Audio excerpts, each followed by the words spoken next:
No, sorry. You see, it's already open. Yes, it's the Microsoft Edge. Oh, gotcha. Madam Mayor, it is 6:04 and we are live. Thank you very much. Gotcha. May we have the roll Also- call, please? Jonah. Huh? Jonah.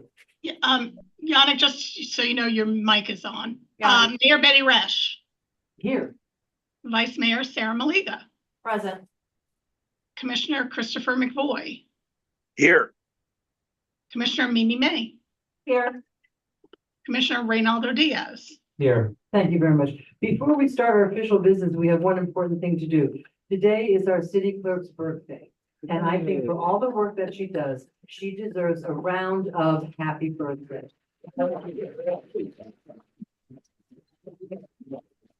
Thank you.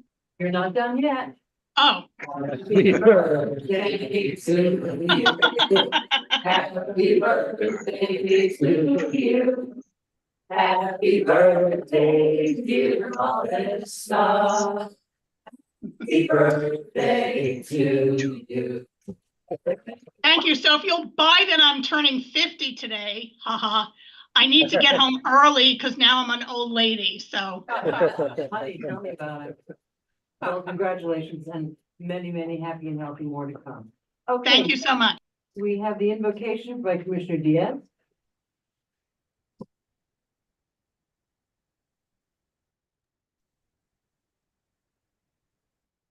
So Friday night, we had or Friday evening, Thursday afternoon, we had, the unveiling of the historical plaque at the IA Blanks, cemetery. And one of the things that really stood out, we always have great speakers, and Ted Brownstein, who is not here tonight, but he was there, and he made a comment that really stood out to me, which was along the lines of, think about, not just the people who are buried in that cemetery and the historic value that they brought to our community, but everybody before them. And it kind of led me to think about all the things going on in today's world and the division and so much just hatred and division, especially in this country and elsewhere. And I think if we often think about where we come from, maybe we can take a moment to think about what we need to do to reach out to others and heal in your own way. Amen. The Sarah Maliga will. Join us in the pledge of allegiance. I pledge allegiance to the flag of the United States of America and to the republic for which it stands, one nation, under God, indivisible, with liberty and justice for all. Thank you.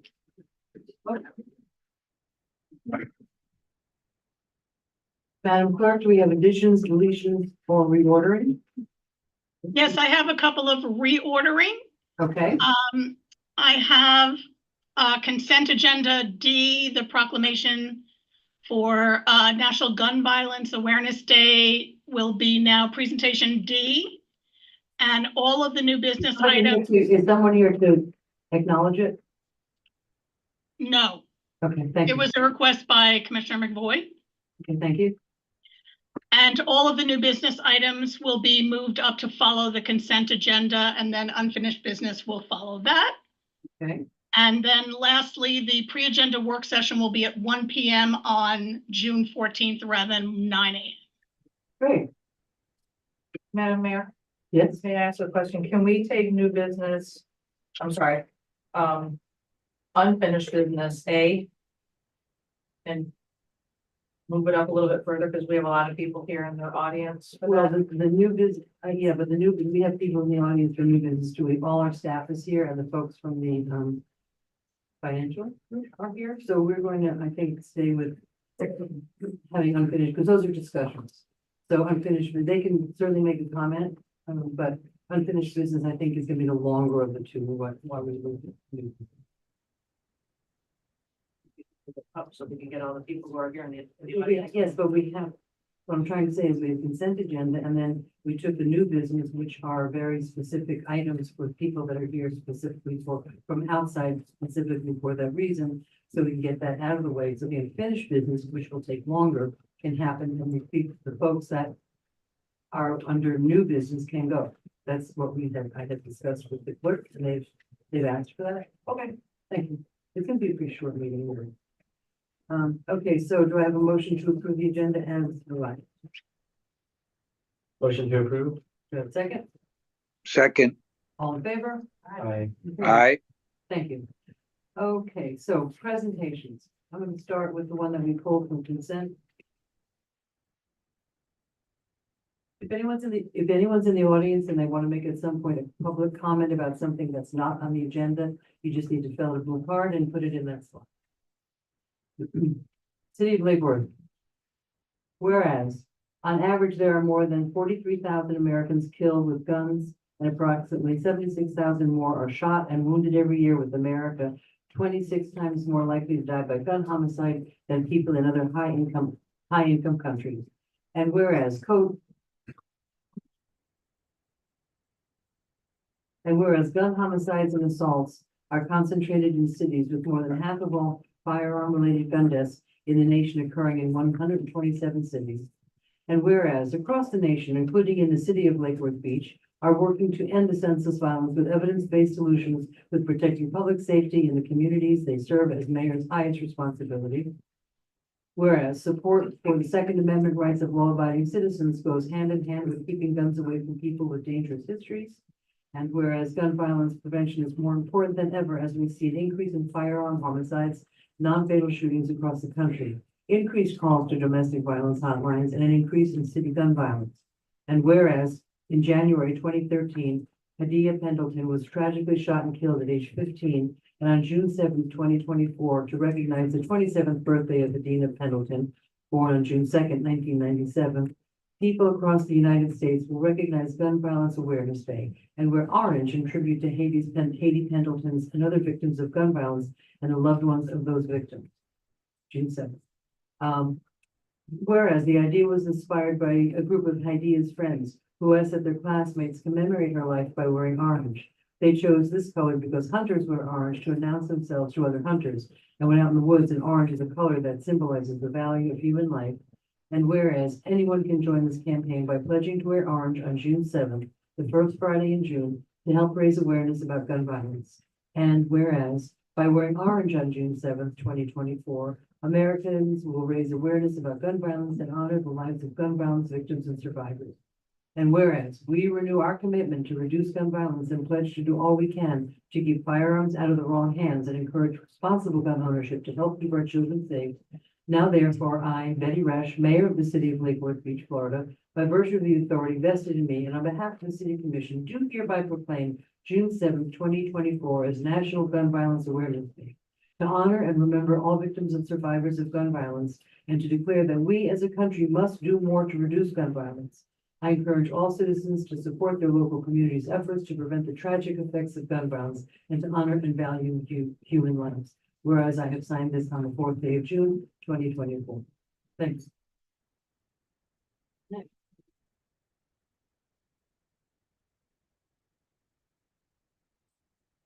Where's our code? Come on. Whereas code compliance officers provide for the safety, health, and welfare of the citizens in this community through the enforcement of building, zoning, housing, fire safety, or environmental and other codes and ordinances. And whereas code compliance officers are often not credited for the jobs they do in saving lives and improving neighborhoods every day, assisted by support and program staff, they attempt to provide quality customer service to the public for the betterment of the community. And whereas too many times their efforts go unnoticed or criticized, even after code compliance has been accomplished due to their efforts and expertise. And whereas code compliance officers in the City of Lake Worth Beach help maintain or improve the quality of the community. Through enforcement of city codes and ordinances, they protect our property owners' investments and enhance the quality of life in our community. And whereas code compliance officers provide code enforcement to the Lake Worth Beach community by fostering a culture that is helpful, approachable, knowledgeable, and of the highest integrity. And whereas code compliance officers are dedicated, well-trained, and highly responsible individuals who take their job seriously and are proud of their division and the local government which they serve. And whereas the Florida Association of Code Enforcement, FACE, has declared the first week of June to be set aside by local governments to honor and recognize their code compliance officers. So now, therefore, Betty Resch, Mayor of the City of Lake. Can I play some magic words when we get to the end? Mayor of the City of Lake Worth, by virtue of the authority vested in me and on behalf of the City Commission, do hereby proclaim June 3rd to the 7th, 2024 as Code Compliance Officers Appreciation Week in the City of Lake Worth Beach and in accordance with the statewide observance. And I have signed it and the clerk has sealed it. Thank you very much. Congratulations.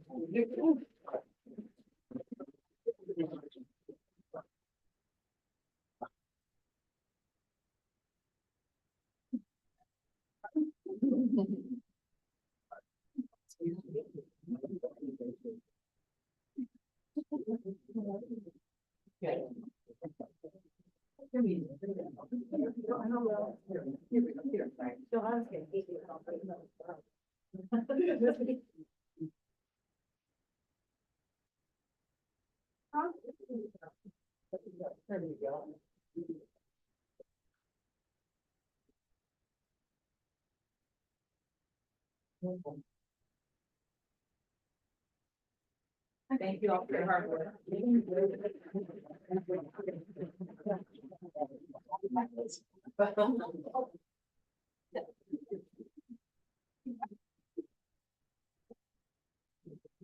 Okay.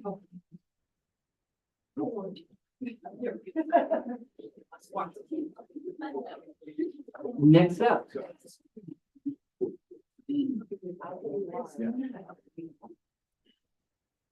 Whereas post-traumatic stress disorder, PTSD, affects people of all ages, and is someone here for this proclamation? PTSD? Affects people of all ages and can occur after a person experiences trauma, including but not limited to the stress of combat, rape, sexual assault, child abuse, bombings, accidents, and national disasters, and affects approximately 8 million people in the United States annually.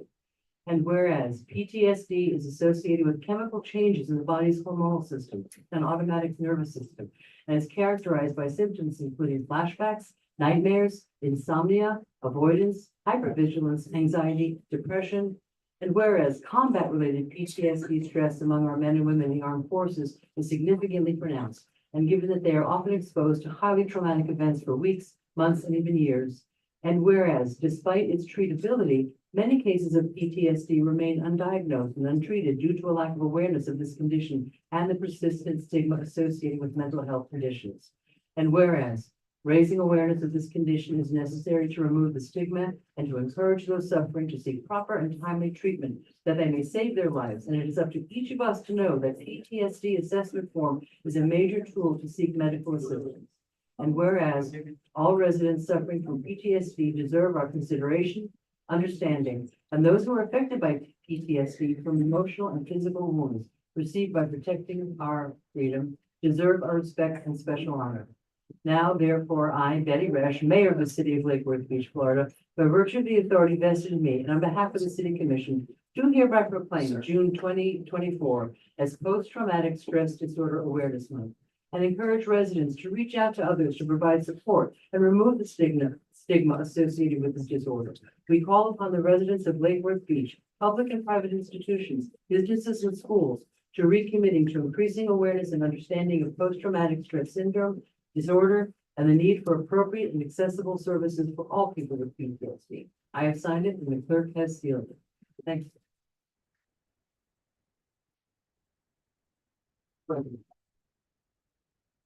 Yeah, it is. The hidden Z.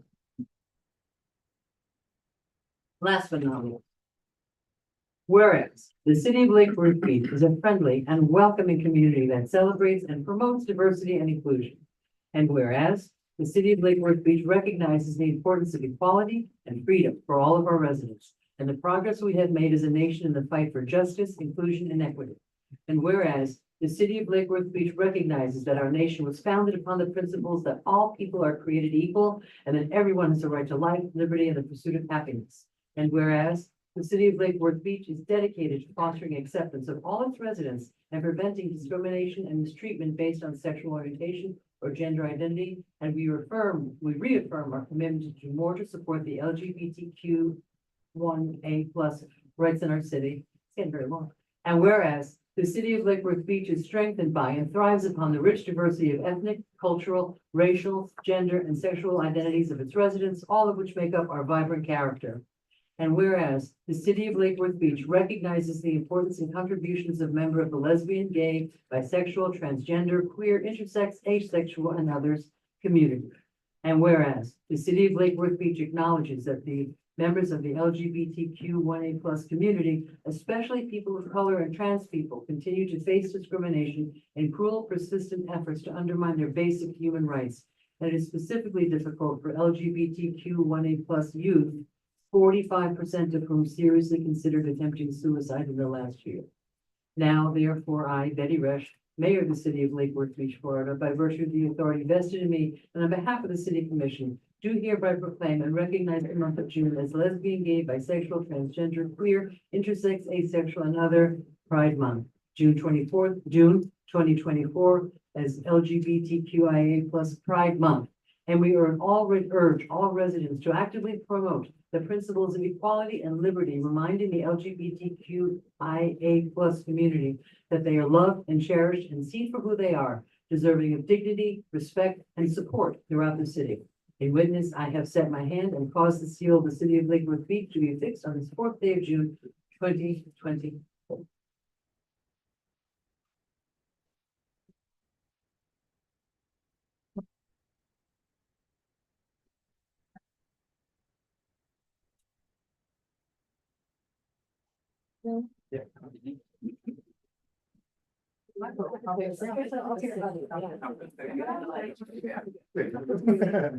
May I stand next to you? Lord.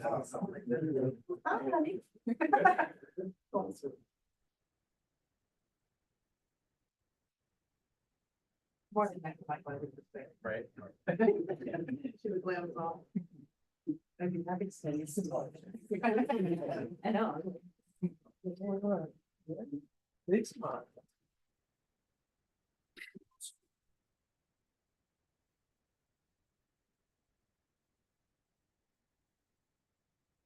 I think we would like to say a word. Yes.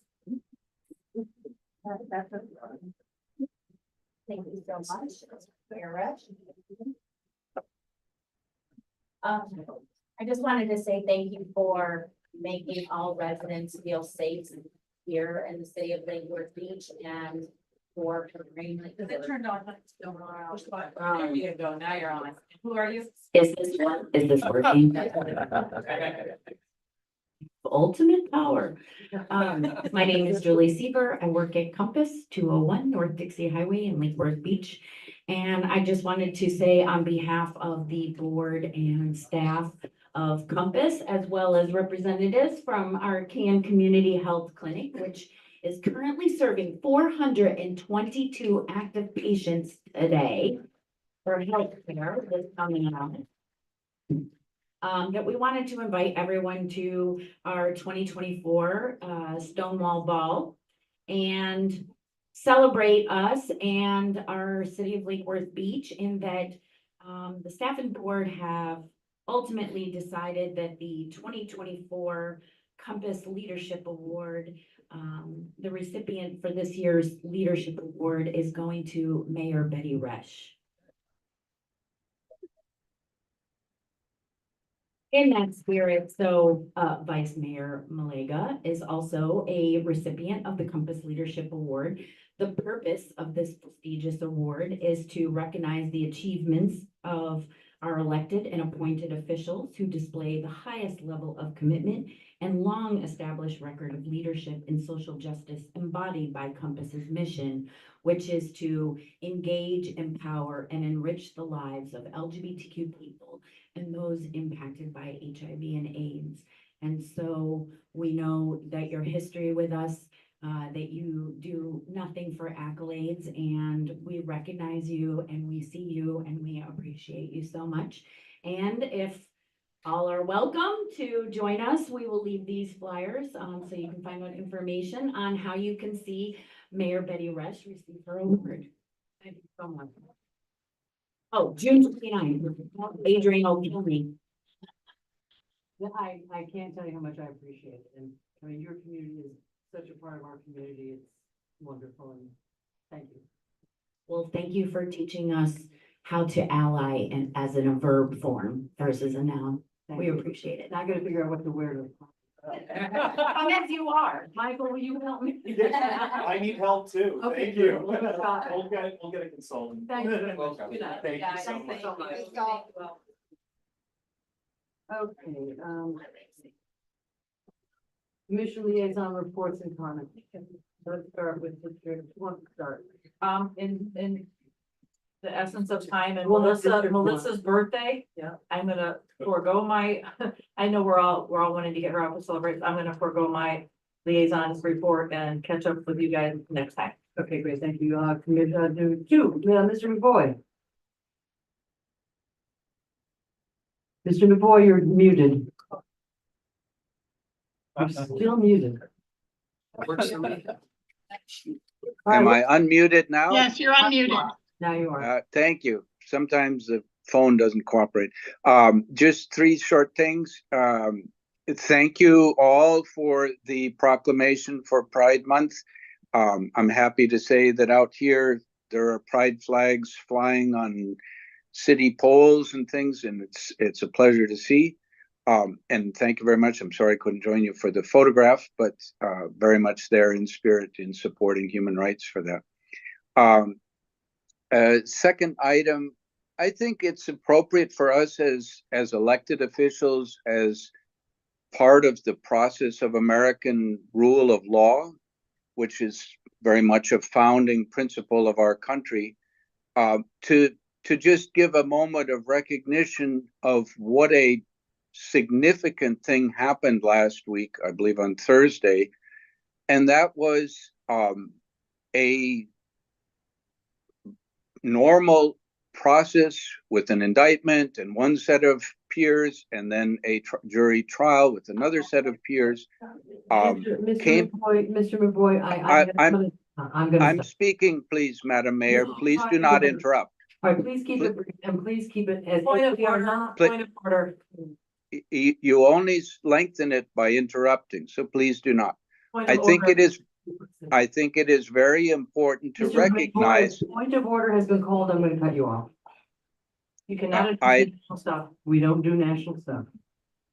Well, we do Mr. recognize. McBoy, a point of order has been called, and we're asking you to move on to the next subject. Okay, I won't say any more. I will recognize that I've been interrupted. I will recognize that something of significance to the founding of our country should go recognized.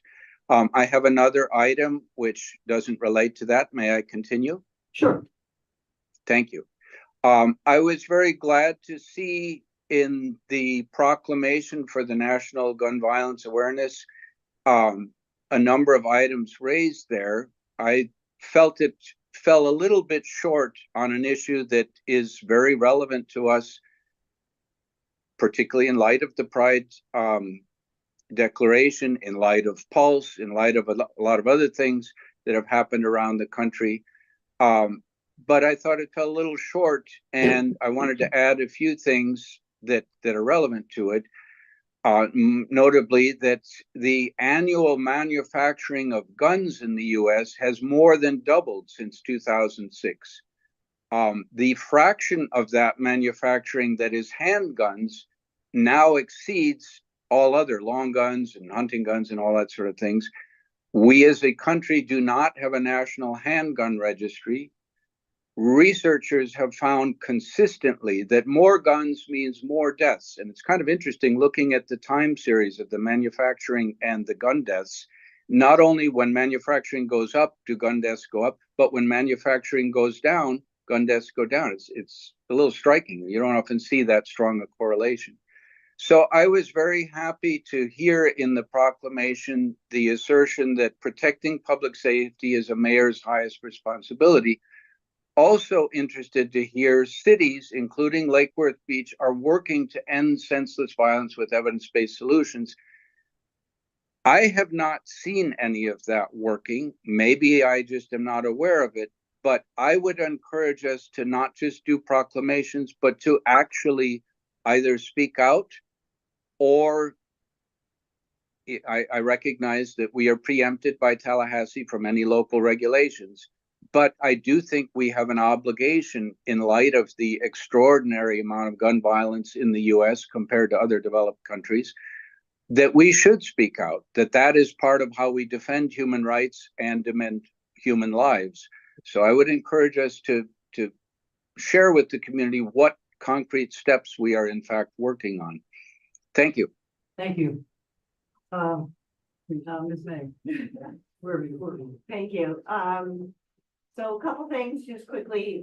First, school is out for the summer, so just, I know, I'm just saying it all day, which means two things. One, it means just be careful driving. There's a lot of kids in the city and they're gonna be around, and just be careful, knowing that they're gonna be out at times of the day that they're not normally out playing.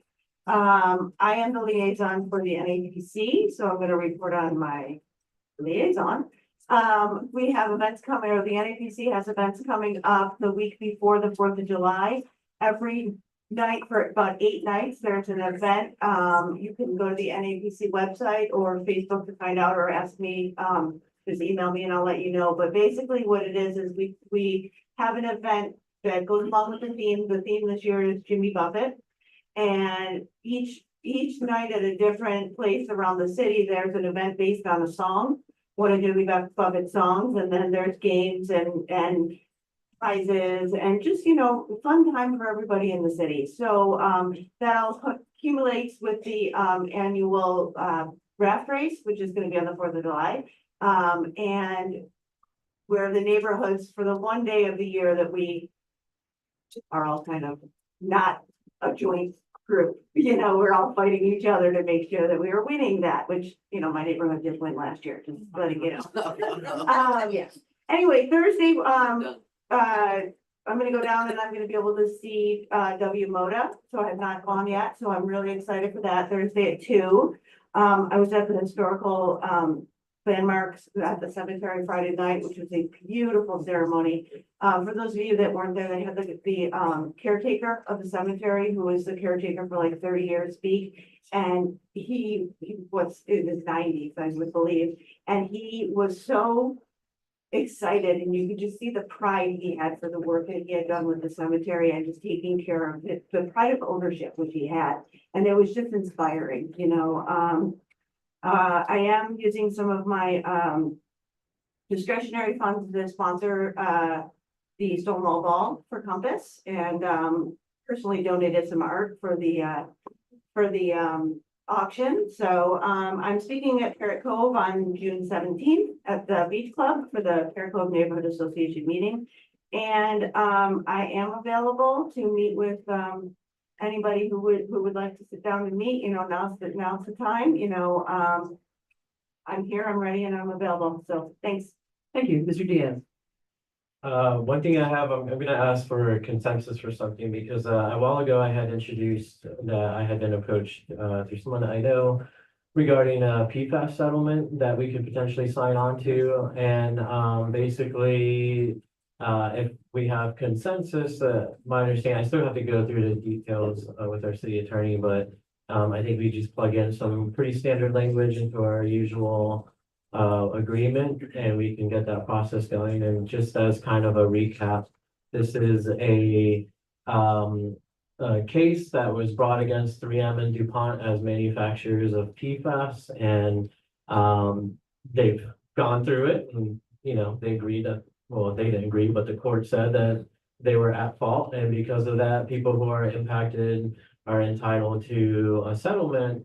And I think they're up to, if I'm not mistaken, it's something like 13 to 14 billion total. And so now, yeah, potential. And so, so that's obviously not for any one person. It's going to be broken up by municipalities. And since we have a water utility that does have PFAS into it, and I'm sure, you know, we got a little bit of an update from Vaughn at last utility meeting. The good news is that our drinking water can meet the new strict standards with minimal investment on our behalf. But that money, that settlement agreement is not just for water production. It could be used for literally anything that It relates to PFAS, which is just about everything that a city does, whether it's stormwater, public works, you name it, we could probably write it in. So if we can have consensus it's an update to our standard agreement, right? Or just plug it in. Does it cost anything? Good evening. So Just introduce yourself. Elizabeth Lenningham with the city attorney's office, the outside counsel for that's handling this litigation, has submitted a retainer agreement. It is a contingency fee agreement, so their fees would be taken from an award to the city if one is granted, along with any costs that they expend in trying to recover that award. If they do not recover an award with the city, you don't pay. Oh, it's like a PI case. So risk versus reward seems. Mr. McVoy? Consensus. Okay, fine, thank you. You got it. That's it. And that's it. Okay, That's it for me. I have a couple things. Tomorrow at 1 o'clock, there's a ribbon cutting. We have a food bank. The central food bank is on Bowell Road, and it's a beautiful new facility. And tomorrow at 1 o'clock on Bowell Road, 701 Bowell Road in A1, part of that building is a ribbon cutting. I've been to them before. They show you much more about how they work, what the process is. It's much more. It's very interesting to find out, and I would welcome. They'd be happy to see as many people as possible at 1 o'clock. I was also at the cemetery, and it was wonderful to see our folks meet below, be her matriarchal self. There's a group in town. There's a group in town, bunch of ladies of a certain age who are very, very serious about trees. And they had formed the NEST group, NEST group, and they did a presentation to us, and we had set aside the $50,000. I'm looking for consensus tonight about something else. They have, I'm gonna pass them out. Gail Silverblatt, who's in the audience, has proposed, the group has proposed, because we set aside the $50,000. We're like, okay, yeah, I know she's nice. Oh, sorry. And I have a couple to pass out if anybody wants one. We have the $50,000, and then we talked about, we're gonna have the study about open spaces and what should we do with it. I would like to see that $50,000 used quickly. I would like to see that $50,000 used as a separate piece of stuff. Nest has suggested these tiny little mini forests, little tiny forests. And Gail has done the research, and on the back of the page, it has the funding and, just ideas about it. And I would like consensus to break that $50,000 off. Let the Nest people do what they want to do in Bryant Park and plant some trees. Because by the time we get that survey done, those trees could be bigger next year. So, Yannick, is he over here? Okay. Oh, you're right there. At least good to see you behind the computer. So can we agree on this? No light trees. No trees. More concrete. No shade, no shade. Is anybody with me? Let's just spend the money we set aside. For them by. Okay, is it consensus? And then, Go for them by. Yes. We have the funds. Yeah, let's do it. okay, Can you, Ms. Silverblatt, can you find someone to try to donate some more trees? If we're spending money to buy trees, maybe they can throw in a tree or two for free? buy 3, get 1 free. Well, I have something to add to that, actually.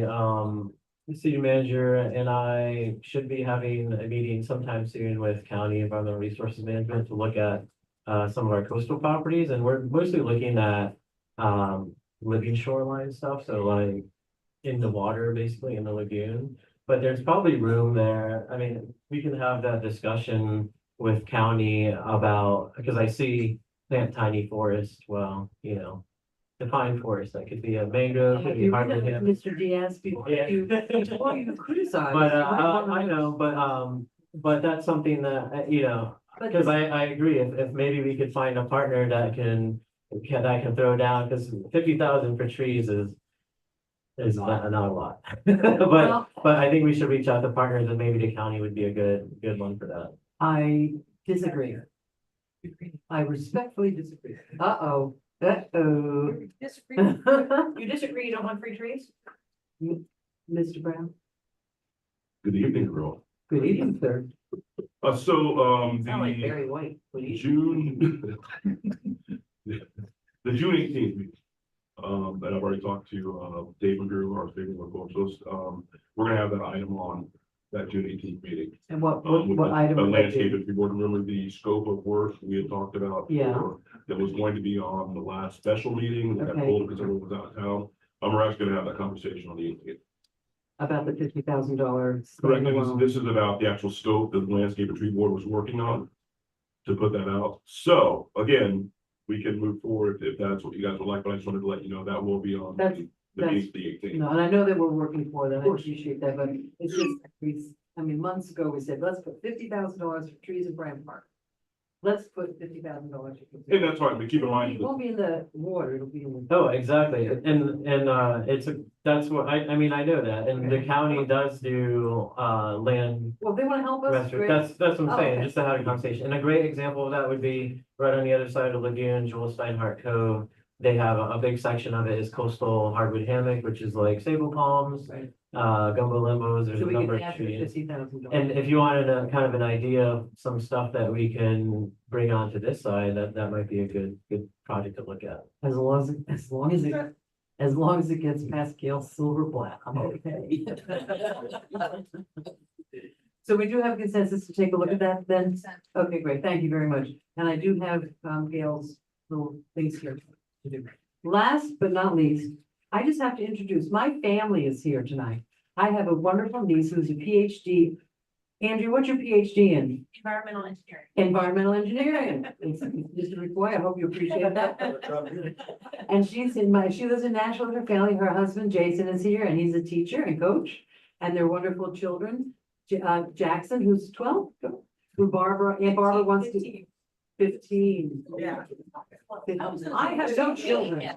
I'm hoping to have younger then. You look right, that's what we all do, but Aunt Barbara wants to keep him and not let him go back to Nashville, and last but not least is little Allie. And she's very shy, but she's a water girl, she's been in the pool the whole time at Aunt Barbara's house, I just wanna thank them, they're from Nashville, they've never come down here before, and I just wanna thank you for coming here and visiting our city, they've heard so much about it over the years, and we're gonna take a quick break.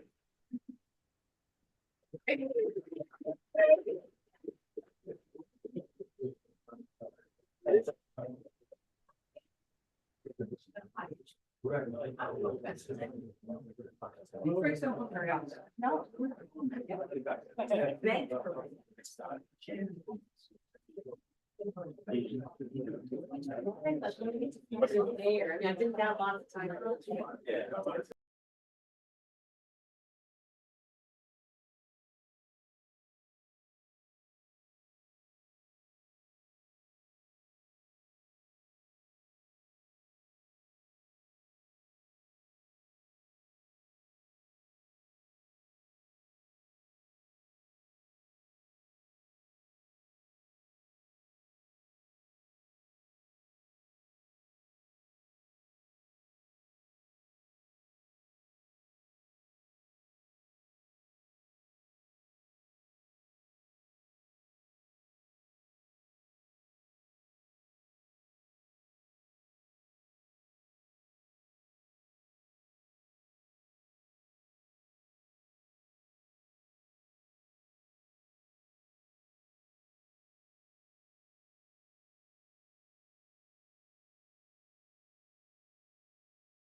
There you go. Well, she wasn't. Wait, no, where was it?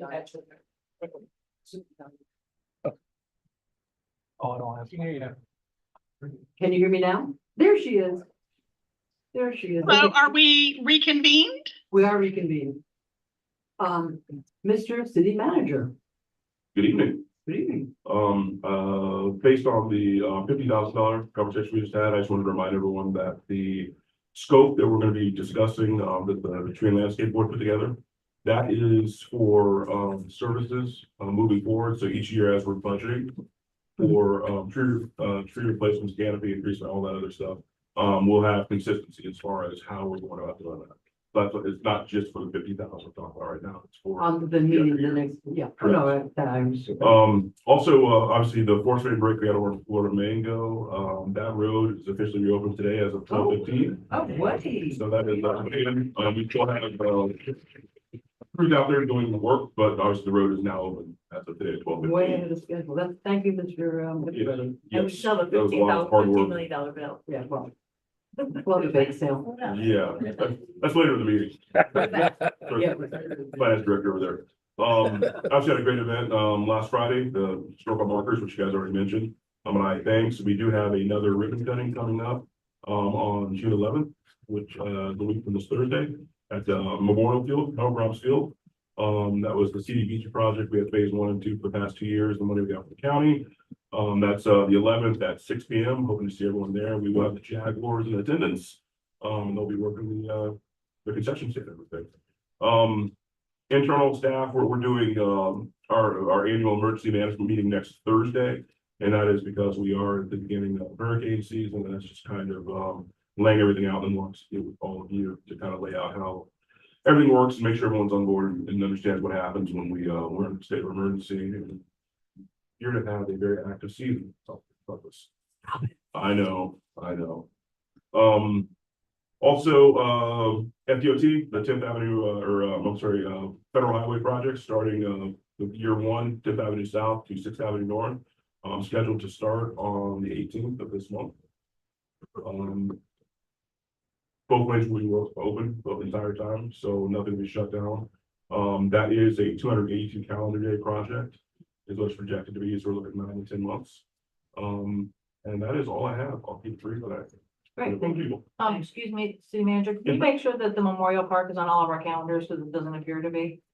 I will make sure that's done first thing. What day is it again for those listening? It is the 11th, which is next Thursday, 6 p.m. That was quite a project. It's Tuesday. the I'm 11th. sorry, the 11th is Tuesday. That would I'm be a sorry. week from today. It was the 13th, right? Yeah. We will find out the correct date. It will be on your calendars tomorrow. The 11th. The 11th is Tuesday. But it just, as long as it gets on the website. we're good. I was told it was the 13th. Is the calendar still in here? It is the 11th, which I guess would be 11th. Tuesday. I don't see it, but we'll confirm, but it's the 11th was the date, which is next Tuesday. At 5 o'clock. Well, we'll figure it out. We will confirm And that's it? for sure. That's all I have here. Okay, great. Madam Attorney, do you have a report? I do not have a report, however, the city attorney desires advice from the city commission concerning pending litigation, specifically regarding settlement negotiations and strategy related to litigation expenditures in the case of City of Lake Worth Beach versus 1 Gene 923 LLC, 15th Judicial Circuit Case Number 50, 2024, CA 1688, and is requesting an attorney-client session to be scheduled for June 18th at 2024 at 5 p.m. The estimated length of the attorney-client session will be approximately 1 hour.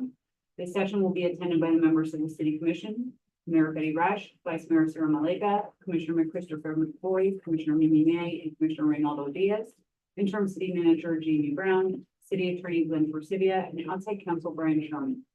Certified court reporter will be present to ensure that the session is fully transcribed, and the transcript will be made public upon the conclusion of the ongoing litigation. Great, thank you very much. That's it? That's all. Okay, I'm gonna ask for a motion. I'm gonna throw. You're live again? I had one quick correction. Oh, sure, of course. Because I now recall why I was thinking Thursday. CRA meeting is next Tuesday. We Correct. originally had it for 6 o'clock on the 11th, Right. which is CRA. So that's why we pushed it to 13th. CRA is on the 13th? And the CRA has been rescheduled. till the 20, It did get, yes.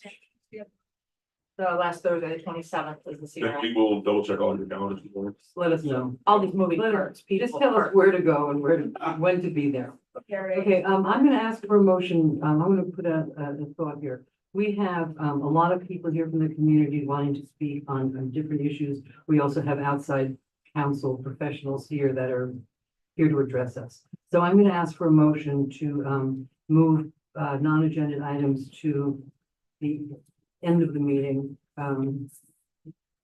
after new business. I will make that motion, Madam Mayor. Yeah. But I think that we need to have a conversation on the pre-agenda meeting to make that a permanent change. As well as the commission liaison reports to go towards the end of our meeting, so we can get to the meat of our meetings, the business of our meetings, and send staff home in a decent hour. So maybe at the pre-agenda meeting, we can talk Oh, yeah, about okay, in more detail. okay, thank But you. yes, I made that motion. Okay, so do I have a second for that? Yes, I'll second it. Okay, all in favor? I Aye, thank you very much. No, No? Okay. Chris? And then the motion was to move public participation. We have lots of public comment cards. We have lots of people for issues that are going on within the city, and we have professionals here that we're paying to be here. So I would just say have the non-agenda items after, because it's gonna be a lot of time for everyone to sit and wait and that are here from the community. I think I would vote no for that. Okay, so the motion carries 3-2. So the public participation of non-agenda items will be after new business. So do I have a, approval minutes, motion to approve. do I have a second? Second. All in favor? Aye. Consent Aye. agenda as revised. Do you have a motion? Motion to approve as amended. Do I have a second? Second. All in favor? Aye. Okay. Aye. Thank you. Now we're going to new business. Resolution 18-2024, authorizing the issuance of a capital improvement revenue note series 2024. Good evening. For the record, Yannick Indahio, Finance Director. This resolution is to authorize the issuance of a capital improvement revenue note, mainly for the force main break, which we work together with our financial advisors from Davenport for a note up to $15 million. So I will let them, they have a brief presentation for us. So this is regards to the expense of the force main break, Correct. which we will be seeking reimbursement from people. Yes. That is exactly right. Mayor Resch and members of the commission, nice to see you. Kyle Laux with Davenport, nice to see you in person as always. You may recall that in April, right after that force main break, we talked, I think we were on the screen at the time, when things were very, very early. Very good. In terms of having any information on the scope and scale and cost of that break. About going out and getting some financing to ensure that you as a city could make the repairs that needed to be repaired, to keep the sewer system functioning as you would obviously want it to do, and also at the same time, not drain the valuable financial resources of the sewer fund and the rest of the city. And so we've basically gone through that process. We have up on the screen a presentation. I'll try and walk through it relatively quickly, but I think we've got some good results and obviously happy to answer any questions that you have and talk through the specifics of it. And so to that end, in terms of the background, and I think Yannick,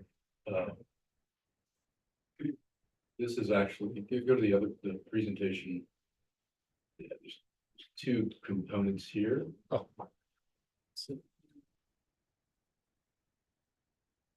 There you go, that one. Thank you so much. So in terms of up on the screen, again, Kyle with Davenport. So essentially what we've done is we, working with the estimate of up to $15 million, have gone out to local banks, regional banks, national banks to go get, we'll call interim financing, sometimes called bond anticipation note, really a loan from a bank that'll allow you as a city to pay the bills for the folks that are making the repairs to the force main, not have to drain the city's financial resources, all with the intent that that will be reimbursed through whatever process that you go through on the legal side to seek reimbursement from the folks that actually broke that force main. And so that's really what we've done here. And I think, Yannick, if you go to the next page, just some of the concepts that we had in mind when going through this. Obviously, at the top of the page, it was an urgent matter, needed to be fixed. It's critical. Number two, want to maintain the financial integrity of the city's enterprise funds. So again, making sure that we're operating within a financial best practice with our sewer fund, our electric fund, et cetera. Those are that we walled off from the general funds. We want to make sure we protect the general fund that provides the resources to do all the things for the city that are so critical outside of water and sewer and electric. Number three, we want to make sure this is flexible in terms of prepayments. So we as a city, with your approval, we'll be borrowing up to $15 million. Obviously go through some kind of a process to seek reimbursement from the folks, again, that, you know, presumably responsible for the break. And so when we get those dollars in, we want to be able to pay this loan off. And so we'll talk about the specifics of that. That's a component that is built into here. Number four, minimizing the short-term impact to the city. Do that by obtaining the lowest interest rate possible. Again, the intent here is to have all of this reimbursed by an outside entity. So we'll talk about the interest rates, a fixed interest rate. Number five, we provided some flexibility in the cost. So we have up to 15 million available. We'll talk about some of the thought process there. It sounds like the ultimate cost of the repair is going to be less than 15 million. So that should be a good thing, but I don't know if that's necessarily known at the moment. And so the thought process is to go ahead and keep that 15 million available from the bank to the extent there are excess dollars over and above what we need to fix the force main break. Those would be available to other projects within the enterprise funds, but only the enterprise funds. And so that really is numbers 5 and 6. Yes. The part about the, repeat what you just said about the 15 million. Yep. So correct. So we would have from the bank up to 15 million. The ultimate cost of the force main, the fix to the sewer line project is 8.5 to 10 million. Folks there can correct me if I'm wrong. So we probably have a little contingency and there's somewhere in the range, maybe of 5 million. We don't know that specifically yet. And so the intent would be knowing that there are other large capital projects for the enterprise funds. And if that's the part you were referring to, the enterprise funds, whether that be electric or water and sewer, again, those critical infrastructure types of projects, any additional dollars could be allocated towards those types of projects, but not necessarily to other, call it general fund types of projects. So the intent here is to really kind of. So non-reimbursed. Correct. Correct. But all with the ultimate approval of the commission and through a process that we'll go through going forward. And so broad brush, those are sort of the concepts that we talked about. So we go to the next page. Madam Mayor, if before we move forward, I did have a question on that previous slide. Do you mind? Okay. Not at all. Yes, Commissioner Boyd. It was similar to Commissioner May's question on item 6. It's been my understanding over the years that when we go out for bonds, there are general bonds, which have to be general obligation bonds, which have to be approved by the voters, or revenue bonds that relate to the enterprise funds. My understanding has been, I think, on both of those, and maybe this isn't a bond and that's why it's different, but my understanding with the bonds has been that one has to specify quite specifically upfront what the money will be used for, not just kind of a general, well, we'll borrow it for this, but we might use it for that. And I'm a little bit concerned. I have no problem with borrowing, you know, for all the reasons that you've stated there, to cover the costs of this externally caused event. I'm a lot less comfortable with borrowing a chunk that's for that, but then we go ahead and use it for other things. It's a good question, Commissioner McBoy. And so I think I would point back to your budget, your CIP process for the various enterprise buckets. And so again, the flexibility would be for those specific funds, and those specific projects have been identified within those funds. So it's not just sort of anything else. It would be projects that are identified within the budget, within the capital programs of whether it be electric, water, and so forth and so on, that have been ultimately approved by the commission. I understand that about ultimate approval by the commission through our budgeting process or budget amendments or something. A question then, presumably there's some financial reason why bonds generally have very specific and detailed requirements about what they can be spent for. I'm wondering if we're, in this case, considering a more general one with some more open flexibility of what we spend it on. Do we pay a price for that in terms of the interest rate that we're being charged? No, you don't. So there are very specific requirements, and those requirements surround only using the dollars towards approved capital projects of the city. So it ultimately has to be capital projects. They need to be identified within a city budget or capital program, which other financings that you, the city, have done have indeed done that. So the specificity there is really to be a capital project of the city that's been approved by the mayor and the commission via a budget or CIP process. Oh, I'm sorry, Ms. Malinga? I have to agree with Commissioner McVoy. We're here because we have an emergency that we need to take care of. We already have grant money coming in that we have to take a bond out for to match.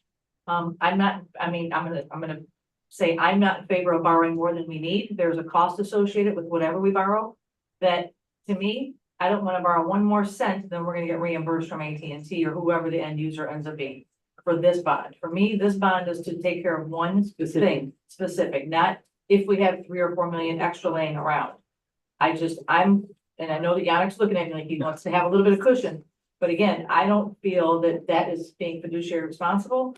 And I think that right now that we need to be very careful. This is not a debt that we knew was gonna be coming down the pipeline. And we all know how long it takes to get reimbursed. I'm looking at Elizabeth over there. This could be a 6-year project of getting AT&T or someone to pay us back, which equates to dollars and cents. And if So- you look at the last 4 words of item number 4, if at all. Right, so I'm gonna go with Mr. McVoy, and I think where Miss May, my Commissioner McMay was going, I'm not in favor of borrowing any more than we need, and if we have more, we need to send it and pay it back. I don't wanna spend it for any more capital improvement. Yeah, they're all good points, and obviously up to the mayor and the commission. I think the word of caution, though, to the point of how long it'll take to kind of work through the litigation and whatever other process, there's still a lot of unknowns. And so what we would recommend against is sort of short shrifting this financing and then being in a process whereby we kind of go out and To catch up.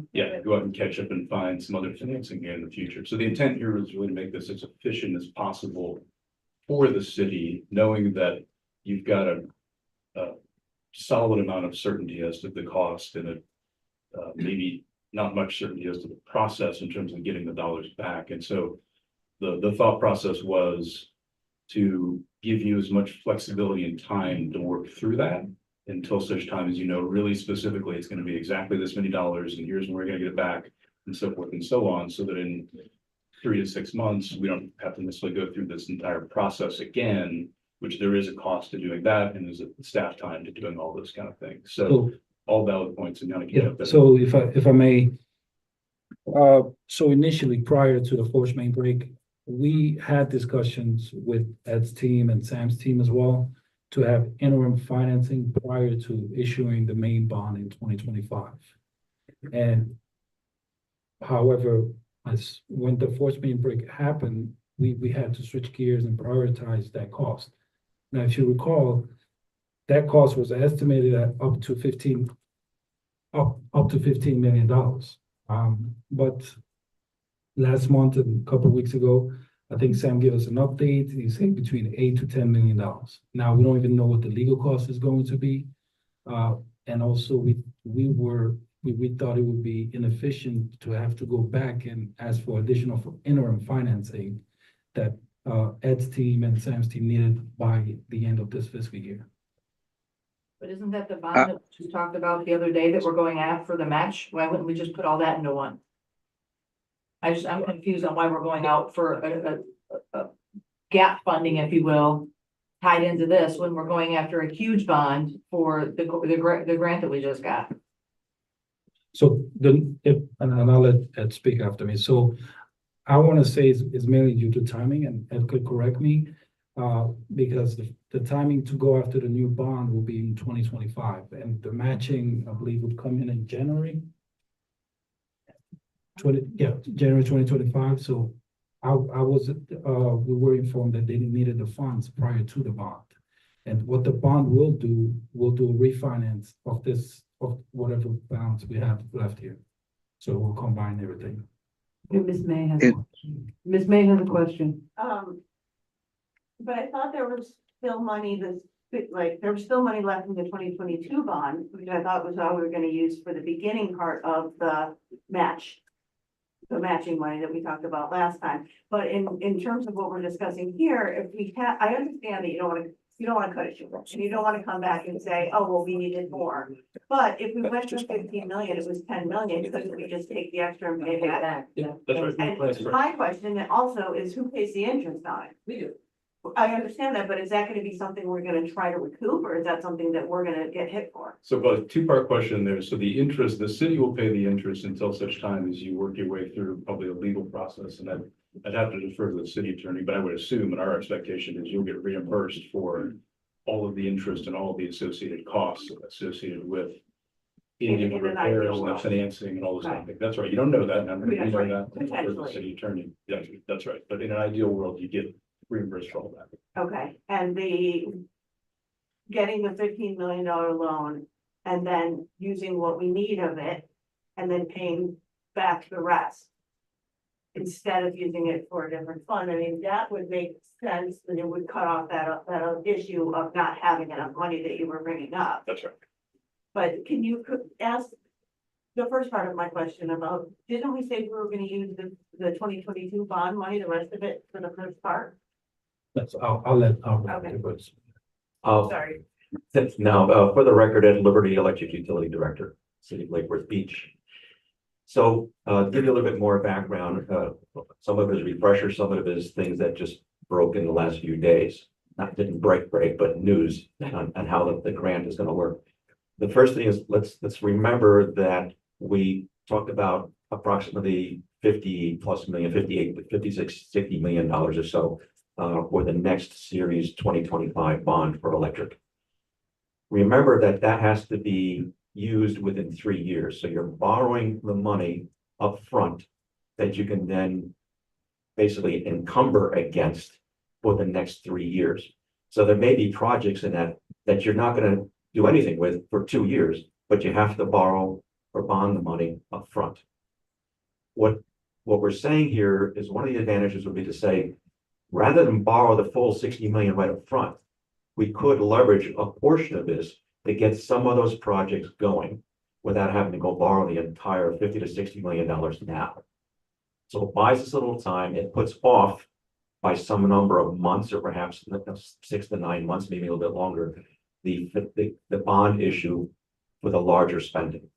Now, to put you at ease, if you remember the presentation that we gave at the utility meeting, we talked about projects that were to be funded for the Series 2022 bond that could be deferred, that could wait in order to create the match. We would go to those already established project lists. What we would not do is go say, wow, here's another X amount of dollars. What do you guys want to do with it? No, we're not going to do that, right? We're going to go, I have it on my phone, the presentation that we gave. We would go to that project list and say, of the dollars that we deferred, which one of those projects would we, if we had 1, 2, or 3 million of the 15, would we say, let's get those going? And that buys us more time before we do the larger financing. The other piece of information that we learned in a conversation with the DOE, we had been operating under the assumption based on the forms that they had us fill out. So they offered this with the DOE, was that we would get money up front. In our conversations with them in the last week or so, we learned that, oh no, we're not doing that. So it takes away our ability to operate without having to float the money, right? In essence, have the money right here already. they would be able to reimburse us quickly once the bills come in, but we have to manage the work, get the bill, and then process the bill for recovery. So it changes the time frame that we have to float money in. We literally learned about that after the meeting that we had in the utility. Yannick was on the phone, was at DOE. We were a little bit surprised to hear because the forms that we filled out, documents they provided us, clearly had that as an option where we could draw the money up front. So that changed a little bit. So those are just some of the things that are available to us if there was a little bit of cushion here. So I do appreciate I'm not on the water side. You're saying, hey, let's only borrow the money we need to fix the pipe, and that's it. What we're saying here is it may be to our advantage from an economy of when you actually go out for the financing, level of effort involved to borrow a little bit more money, get those other projects started, and defer the larger financing a little bit further. Ms. Malega? And I respect that, but also I'm looking at this bond to take care of this problem and keep everything else separate. Because when I hear, let's move projects forward, I hear overtime that we haven't talked about. I just hear rushing things forward, and especially now that we're not getting that money up front, that makes me even more leery because now I have to trust the federal government to reimburse us. And you know, if you don't dot one I, you could be, so I'm all for going out for the bond. We haven't even gotten into the dollars yet, which I apologize, this is taking, you know, a longer time. I'm not in favor of mixing the money from this bond with any other capital projects. I want this bond to be separate because in a year or hopefully whenever we get it settled, I want to see this bond paid off and off our debt service. So that's me trying to be responsible. That's all I've got. That's a good idea, Ms. I think we all want that. I do agree with, Ms. May though, about, Mr. McCoy, I see your hand up. I'll call you in a second. I do, I'll call you in a second. With Ms. May, if we borrow, let's say we borrow 15 million and it turns out, because do we have all the expenses? I mean, are all the bills in yet? Do we know exactly how much this is? No. So, but we have to get this bond going. We have to get this process going. So my response would be to borrow what we think we might need and like, not combine.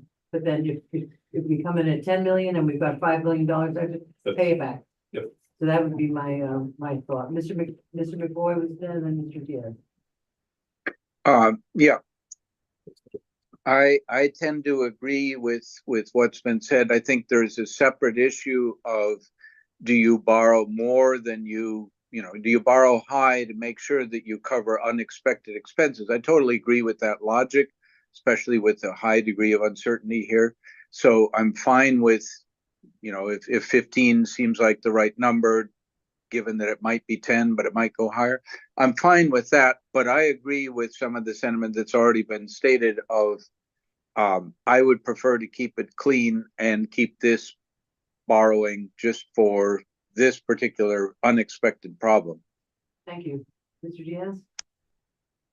I want to get us back to the presentation, but hopefully, eventually, but hopefully sooner than later, this conversation might be a little bit moved because I think we're getting pretty close to having the true value of what it cost us, but also, I can see the arguments on both sides, just to be quite frank. And I do agree, generally as a practice you don't want to, I'll just throw out the word commingle or just, fuzzy up things, especially if you're gonna litigate and try to recoup your money in the future. But the other side, I'm just gonna throw this out there. It's not really a question or like an assertive thing, but it's a thought to consider. And I also look at it as, we are often critical of things like change orders, and it's a lot easier to whittle down than to add. So if you ask for too little and then we have to come back, that's gonna be a far worse situation than whittling back. And I think that's why I'm more lean towards that. The 15, and then if we don't need it, we pay it back. Okay, so I think we've got consensus. And I agree with you on the litigation. The cleaner this stays, bills, dollars going out, it's easier for us and easier for the attorneys. Keep it clean. And we hope that that doesn't mess up your other plans. Yeah. Yeah, so I If think you have something else to say. we always appreciate a robust discussion. I think if we go to the next page, we can give you some specifics on it. So there's a couple other elements here that are interesting. Yeah, I go one more page for me. Thank you. One page now? Yeah, keep going. So, interest rate wise, the interest rate on the loan is specifically in a second here is 4.12%. And so what we'll have is a loan that is locked in terms of interest rate for 4 years at 4.12%. And the payments on that will be interest only until such time as the 4-year time period ends. So you as a city don't have to come out of pocket any more than the interest component of it. The concept being that when the litigation or whatever process you go through to get those dollars back, you just pay off the loan as we just talked about in terms of principal bond. You're not having to make principal payments along the way, which would then be further stressing the budget of the city. And so we note that here. I think if you go to the next page, Yannick. Here we go. So here's the specifics of the financing. So 4.12%, fixed for 4 years. The prepayment side of things, we basically have 2 years. So we'd be able to prepay without any penalty after 2 years.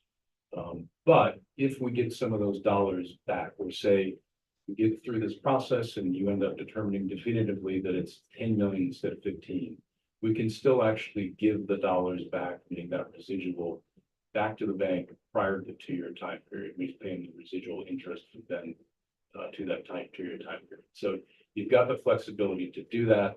That towards the principal. Correct. And one other important point here is that the funds from this will be put into an account that'll earn, and so this is the other side of the interest rate environment right now. Borrowing rates still favorable, reinvestment rates are actually much higher.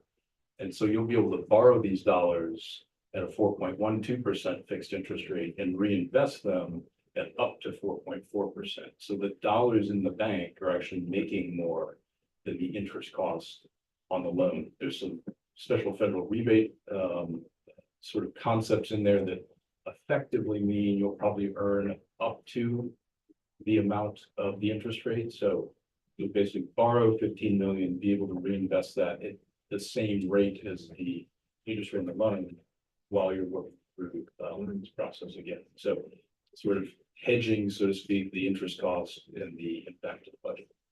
Sounds good. That's a good rate. And they've committed to that rate. They have. Anything else? Do I have a motion? Do you we want to keep going, correction, or or- do we know? There's a resolution, I think, you just keep going, Yannick. Here we'll get to the next steps in the schedule. This is the only action that's required of the commission. And so this is the resolution, that's right. So we'd basically be able to, with your approval this evening, close by really the end of the June time period. Have those funds in hand so that as the bills come in, they can be paid. I don't have the resolution. Yeah, the resolution's not in our packet for some reason. Does anybody have a copy of it that we can read?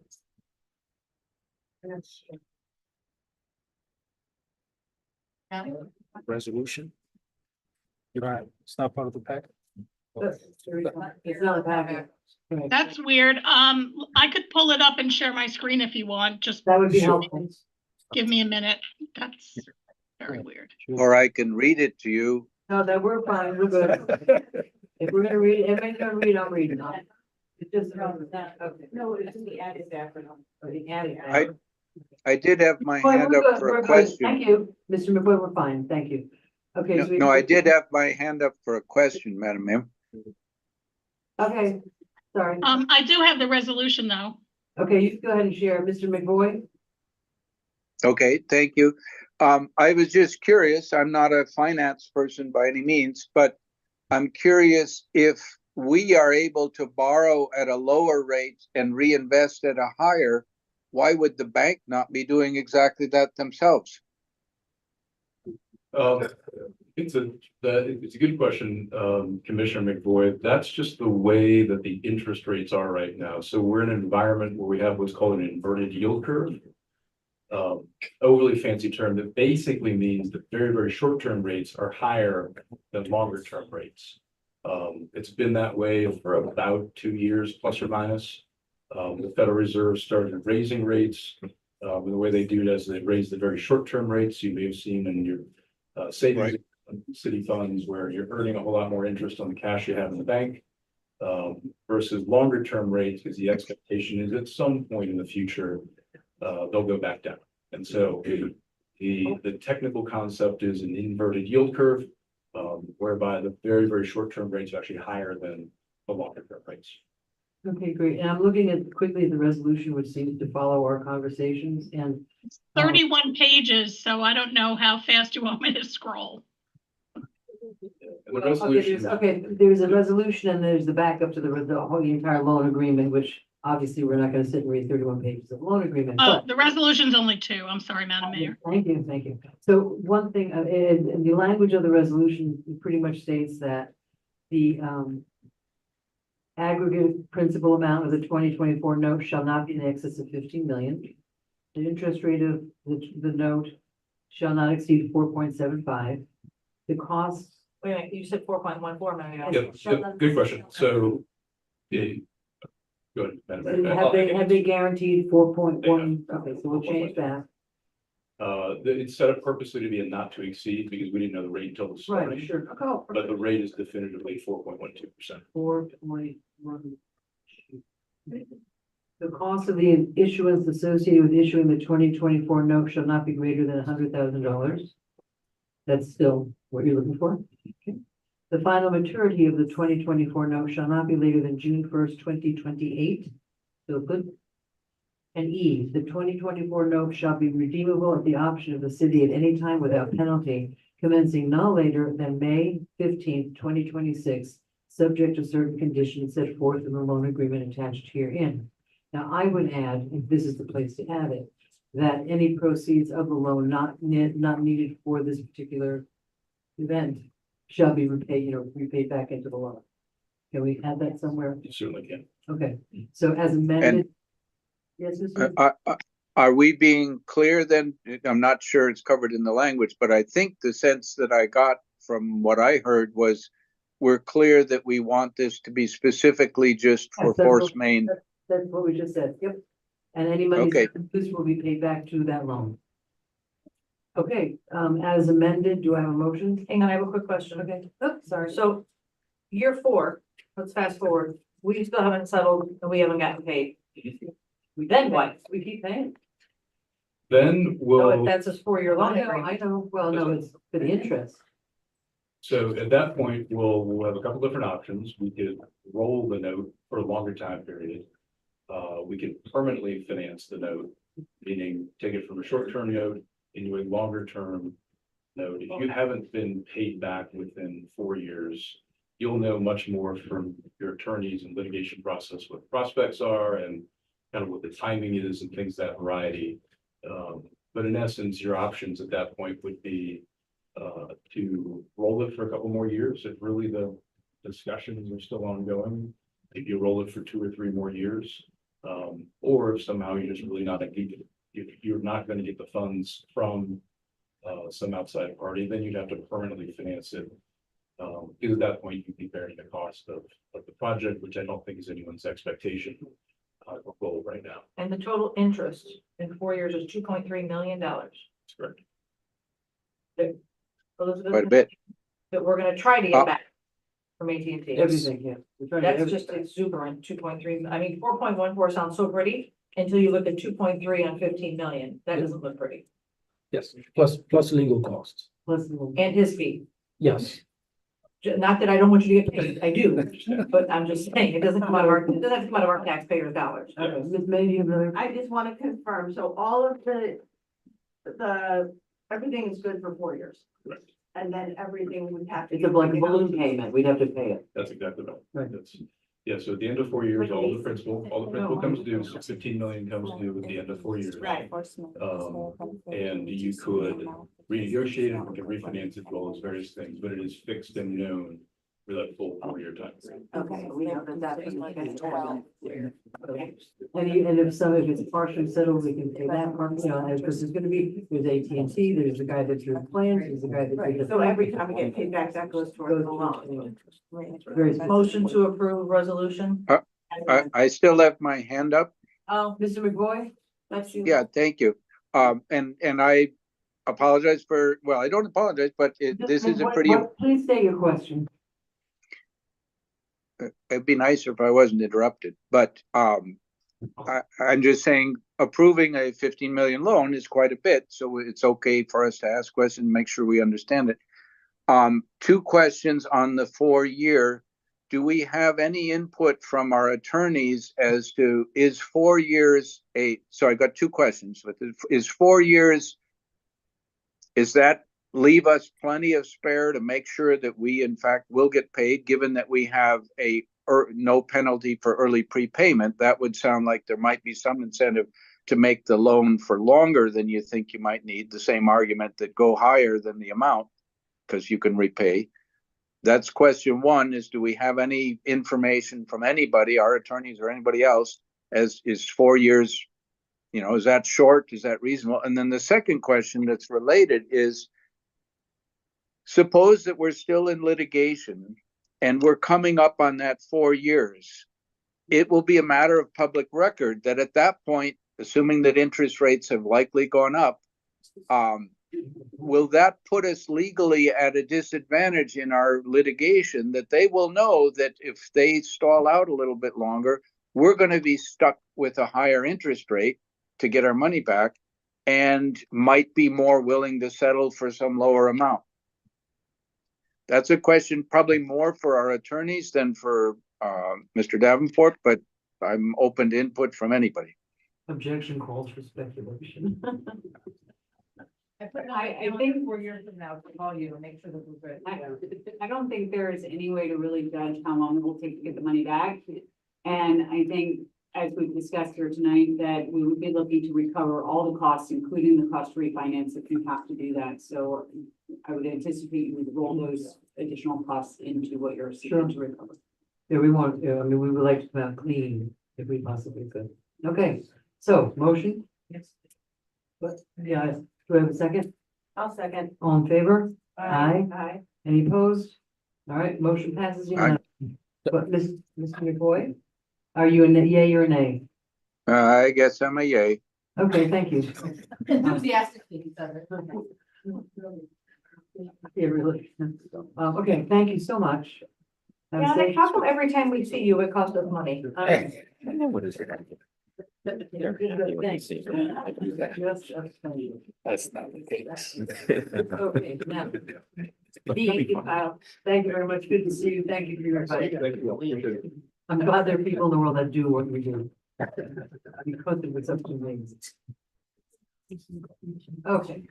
Item B, work order 1 with the paving lady for paving and concrete repair work. Do I have a motion to approve? Do I have a second? Oh, wait. Second. Wait. One, Yes, B is clear government. Mine? Yeah, I think we're on clear government first on my list. Okay, contract with Clear Government to provide budget development software. Correct. That's. Thanks. Motion to approve. Do I have a second? second. All in favor? Aye. Nice. I did have a question on this one, Madam Mayor. We would have a motion in a second now already. And hi there. Hello. What's the question? What's the question? My question is, my understanding is that the clear government contract would replace a previous open government contract, those being the names of the two firms to my knowledge. And my understanding is that part of the purpose of the open government contract was not just to help with internal processing within the finance department, which is of course the primary importance, but the other side of that open government contract that I don't remember when it was started, but a while ago, was to try to make more of our budget information publicly available, that you didn't have to do a public records request to get it, that it tried to give, at least at an overview level, more of that is just up and available on the web, which to me strikes me as consistent with some of our pillars of our strategic goals of increased transparency for residents. And my question is, will the ClearGov contract provide those same public transparency of our budget numbers that the open government one in theory provided? you have an answer to that question? Yes. Thank you. We're gonna have, introduce yourself and then give us your answer. Good evening, Monica McDonough, Assistant Finance Director Budget, and yes to that question, and this ClearGov Inc. budget software will actually be half the cost, so it's going to save us See, $45,000. you're saving us money, not expensive. You say good job. Good job. Okay, all in favor? Aye. Aye. Thank you. Okay. One more. Now we're paying. Now we're paving. Okay. Yeah, my, oops, not get updated for some reason. Work order one with the paving lady for paving and concrete repair work. Motion to approve. Second. All in favor? Aye. Aye. Thank you very much. All righty. Now we get to New business, no, I'm early, unfinished day. Me. I'm sorry, Madam Mayor. yes. Aren't we gonna now have public participation or, No, we're gonna have it after, Unfinished. after unfinished business. okay, because the motion was to have it after new business. Supposed to be after It should have been unfinished, but let's amend that. I'll amend that. Remember, we flipped them, we put that above it. Are they, It's like a Tetris game over here with our agenda today. oh, here we go. All right, now, we're talking about, if I get it right in my, are we talking first about the city manager or first about Head Start? It's discussion regarding the. Okay, okay. Which is brought forward by the. Remember, yeah, that's fine. Just in my book, it's. Okay. So we have, tonight we have a discussion regarding the property which has been leased to Head Start for quite some time. There's nothing in there, there's no backup. Yes. So we're gonna discuss it. And Mr. Brown, would you like to start and give us a I shall. focus? Good evening again. So obviously this goes back to, last year, and when the discussion started with the, lease agreement, the former, city manager basically, pushed their lease, extended it till August, 30th of this year. So we have, already been in conversation with, Dr. Serrano, myself and, our attorney's office, on the renegotiation. We wanted to come to like a financial terms before we brought anything back to everyone to discuss. But basically, before they've always been paying the $1 a year for the lease. Obviously, with our current financial situation, and we've been talking about revenue and stuff like that.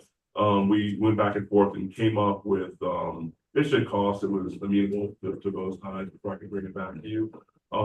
Obviously, in some of the Palm Beach County facilities they operate out of, they do pay the $1. The county is obviously much larger and can afford to do that.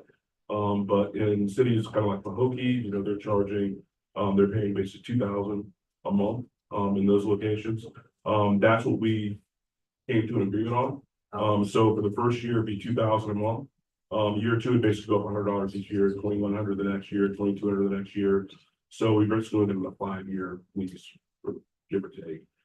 So we do have the attorney's office working on the draft of that lease agreement for this new lease agreement. But before we do that, we wanted to basically bring this back. Now that we've had those conversations, agreed kind of on a price, come back. Is that something that is amenable to collectively the commission as far as the lease terms and the cost and Head Start continuing to operate out of that building and everything else we've discussed before. So before we went any further with the lease and then bringing it back to you for approval and everything, I wanted to make sure I brought that forward before we got too much further. So there have been some talk at some point about opening it up, but I think it sounds like we're just going forward with Head Start. But again, that's why we're coming Okay. to you right now. I didn't want to come back before we actually had the conversations with Dr. Serrano, the Head Start program. So I wanted to be able to bring back an actual cost that they're amenable to paying. So now we can look at. And that's in line with other cities that they're paying. That is correct. So, That is correct. So- Mr. Diaz, would you have a comment or a question? Yeah, I mean, I like what's being proposed. I know Head Start program and Dr. Serrano likes it. I'm, curious why we have a discussion. I feel like we could have just had the draft lease and then discuss it as such. But, I mean, if you're looking for direction from us, I would say like continue the process and get us that lease because what Head Start does for our community and all the communities that they're in. The Glades community as well. This isn't like an after-school daycare. This is they do that, but it's more than just like a fun thing, educating kids. It's a critical service at this point, especially the state of our public education and whatnot, and what they do for our community and all the other communities they service. It's so invaluable, and I'm grateful that they're appreciative of this increase in cost. And Madam Mayor, may I address this comment? Please do. Yeah, so the reason that we brought this back as a discussion item is, again, we didn't want to go forward and kind of go through the entire draft of the lease and come one of you guys say, oh, 2,000, that's not enough. We want 8,000 or something like that. We wanted to make sure that we were able to come back to you with the actual revenue that we're looking at actually bringing in. So we could get that ironed out before we go through the whole process of getting that drafted, because then we'd have to go through them. They're legal, get signed, and we bring it back to you guys. It's basically completed with just the last portion of that being you guys approved. That would overall pretty good. I have a question about maintenance.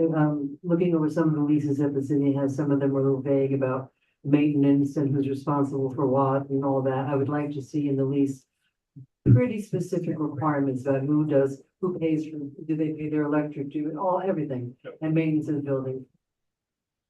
Okay, That will all be included. okay, Ms. Delaney? Absolutely. I just know that we have a lot of public comment on this, I'm just saying, I was waiting to hear from the public is what I was gonna say before I make any. Oh, okay. I do think that $100, I'm glad that we're working something out. I asked also, I'm gonna advocate that we hire someone to do our lease negotiations on our public property. I don't think staff should be held with this. I don't think it should be the city attorneys. I think it should be somebody who, this is what they do for a living, and take staff out of it. I don't think it's fair for us to put staff through this. Because I'm sure after the last issue with this Head Start, staff was probably very fearful to bring anything forward because of what happened. So I think, again, it's good policy for us to talk about, this is public land, this is community land. We're not gonna be here in 3 and 5, and well, maybe in 3 years from now, but 5 and 10 years from now. And I'd like to change more policy on all of the public land and the properties and the buildings that we own across the board, and have a third party do all the negotiation for us. That's my number one takeaway right now, but I'd like to hear from the public. Okay, thank you. Okay, so thank you. Madam Mayor, Mr. Boyd. thank you. I am appreciative of City Manager Brown sort of doing this in installments. I hear Commissioner Diaz on the concern, why not just bring the ordinance forward? But I think it's fine, since the financial part's probably the biggest element, that he gets some advance consensus on it. I am in consensus with it. My understanding is that Dr. Serrano and Lutheran Services is in agreement. So I totally agree with what was said about the importance of this program in the community. I would like to comment a little bit that on the idea of hiring a third party. There is definitely, to do all of our negotiation on leases, this is not a very complicated thing. And many of our other ones I don't think are that complicated either. I would not be particularly in favor, unless there's some very good reason, to bring in an outside party. I would mention that we did not bring an outside negotiation for the Benny's lease, which was much more. We left millions on the table at the time on that one. Fortunately, we did do a little bit better than the initial, but we left quite a bit of money on the table, and there was not enthusiasm at that point, where it would have probably made a lot of sense to bring outside expertise in. For something like this and similar ones, I don't see it. So that's my thoughts on the matter. Thank you. Thank you. Okay, we have lots of, Ms. May. I am gonna chime in for 2 seconds here, because I don't have any opinion on this yet. I really want to hear from the public comment, but I do remember that when the Benny's lease was happening, that Vice Mayor Maliga did state that she thought at that time that we should be using an outside resource to write these leases. I do remember that conversation. So did I. I remember too, I don't necessarily agree with everyone having to be, I don't necessarily agree with that blanket statement, but that's a conversation for another day. Okay. Oh, Public comment. We're gonna start with Shauna K. Gale. Come on up, gotta come up. I left out your middle initial. This is my first time with this. Did you bring us some pizza? Oh, I'm just gonna remind you next time, if you don't bring it around. Name and address. Yes, my name is Shauna K. Gill. I reside at 1106 South D Street, Lake Worth, Florida. Can you sit a little closer to the mic? Okay. Well, repeat my address. Okay, so it's Shauna K. Gill. I reside at 1106 South D Street, Lake Worth, Florida, 34660. I feel that it's not right to raise the rent. This is a government program that they're getting funded for. Not saying, trees are, I used to climb trees, but $50,000, but you want to raise their rent. I feel like it's not right. My two boys go there. They love it there. My issue there is the people that's staying outside of the school, just laying around doing drugs. That's my issue. They're great. I love it. My son is gonna graduate from pre-K to kindergarten. I have another son there, and I would like to continue, they're happy, they love it, they're excelling. My kids, I have 7 children, all of them are Head Start babies, all of them, different programs. And I just wanna see that building keep going and keep thriving for the sake of that. Okay, Thank you. you're welcome. Thank you. Up next is Ramsey McLeod, followed by Bart Cunningham.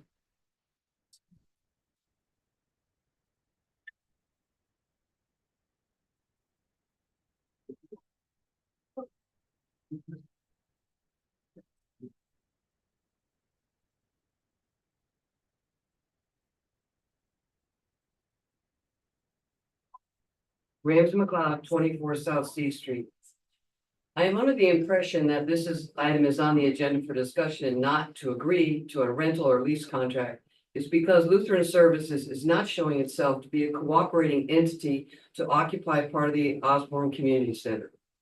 They have previously shown a blatant disregard to comply with the terms of their previous rental arrangement with the city.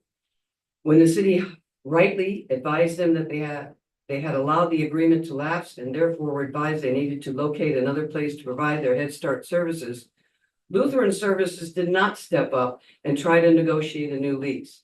Instead, they riled up the residents to appear at a city commission meeting to place the blame on the city.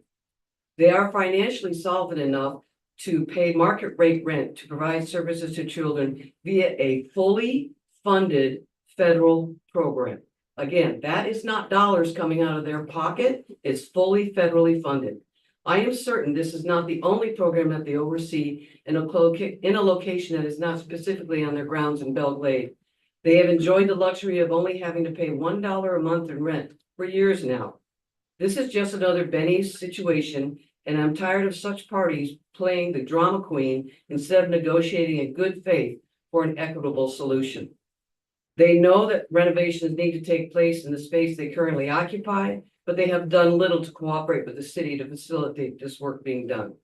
Therefore, I suggest we open the space up for someone to run a daycare center or a computer lab for the students in the area. Let's get someone in there providing services that will benefit our children and not the Lutheran Services financial bottom line. Thank you, Bart Cunningham, followed by Ms. Lowe. Just say, I'm not against the program, but I'm against the people running it. Thank you. Mail carrier. Mr. Loxton, do you want to read? You want to read or do you want me to read? You want to come up when you speak? Bart Cunningham. I'm born in Lake Worth. Some people know that the hardest here was born live out in Lake Charles in 7386. That's the short service. So, one of the things I want to talk about this, a program is there. There's a lot of gentlemen that are no longer living. Mr. Knowles, Mr. Pratt, people that fun to get and the community. Great program regardless who's using it to me. few people. The biggest thing that I know for a fact, we know for a fact, for any of you over there, that in several years after that building was built, the rent for the residents went up. For you don't have to rent certain areas of that building. And to hear that the dollar is only being paid, I'm sure the county did that because that's where that federal money comes through. And somebody just made a mistake. Hey, rent should have been up in. Not now, should have been down. Okay. The only other thing I say, because I know I got 3 minutes, is community also, construction that's getting ready to go on, just comment, hopefully you can look at it. One of the things that I noticed yesterday on walking through there is it's not one big room for the community side over there. There's, it was designed for 3 walls. Where you put it in, turn it that, I hear that new contract is talking about they had to take that down. But I was heard, well, when I walked through yesterday with them on Monday morning. And it shouldn't be because you have people that will come in and rent it, and we have that allow us to have other people rent it at the same time in the other rooms. And the last thing would be is when that building was built, we were allowed as a community when we rent to use a refrigerator in there, to wash in there, no cooking. And people are renting something now, and you gotta go home and bring all this stuff there. Not like, so in the new lease, I hope that you all would add that in there somewhere. And if not, there's other rooms in that building while you're doing this construction that you can turn into. Actually, it's not for cooking. This is a place for people that are gonna put on an event, have some space for a refrigerator, something to wash dishes or whatever. That's all. Thank you, that's time. Thank you, thank you. Ms. Lowe?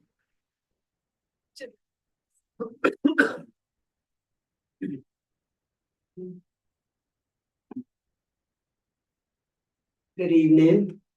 Rita Lowe, 12th Avenue South, Lake Worth Beach.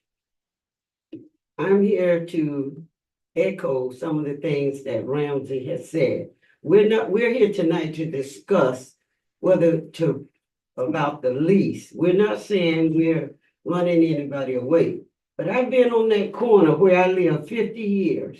I've been in Lake Worth 50 years. And every time I rent that center, they go up on fees. Ms. Lowe, would you address the? Okay, fees, Thank you. and for $1. And I was working with Palm Beach County Head Start when they moved out there. And we worked together. That was Palm Beach Head Start. This is not a county building.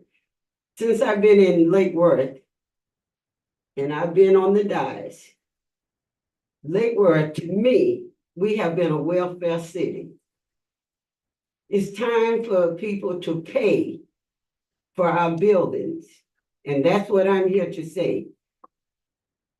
Let them pay. If they don't want to pay, put it out there for somebody else to come and use it. And as Mr. Cunningham was saying about the lease, whenever we decide who we lease it to, that building, that kitchen, and those rooms on that side is for both the renters and the city of Lake Worth. Thank you. Dr. Serrano, followed by Josephine. Good evening, everybody. I'm Dr. Serrano, the person that name has been floating around. For the record, I have few comments. Number one, whatever was stipulated before is inaccurate.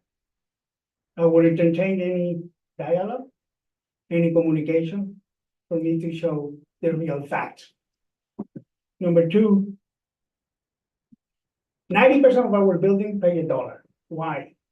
It is the premises of a Head Start that they gave us 80% of 100, that the community will give back to us 20%. So in the past, we used the dollar to explain to the federal government, this is what we're getting back from the community. For record purposes, we provide medical, mental health, disability, community young parents engagement, dental, nutritional services. There's no entity that I know that do that for free. We do it for free. Number three, we don't work with the poor. We work with individuals that meet 100% poverty guidelines. You know what that means, right? My kids, my families meet the criteria for failure. They are the ones who have the stigma, you are going down. Let me tell you a few things. This is public information.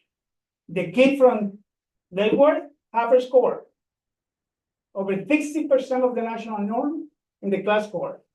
That's quite impressive. Those kids that were told you would not make it. Pertaining to teaching strategies goal. Over 50% of the kids in Lakewood not only made the national norm, surpassed the national norm. 100% of our kids are ready for BPK. So whoever is sending you those indifferent, I don't know where they come from. My information is public. My information is in the grant. I will be more than glad to send it to you. We do not have a podium. We do not have a kitchen. I'm the person who negotiated the contract. Thank you, that's time. I'm the person who Thank you, sir. finished everything, so please help me in doing what you're doing, serving our community. Thank you. Ms. Bloxon?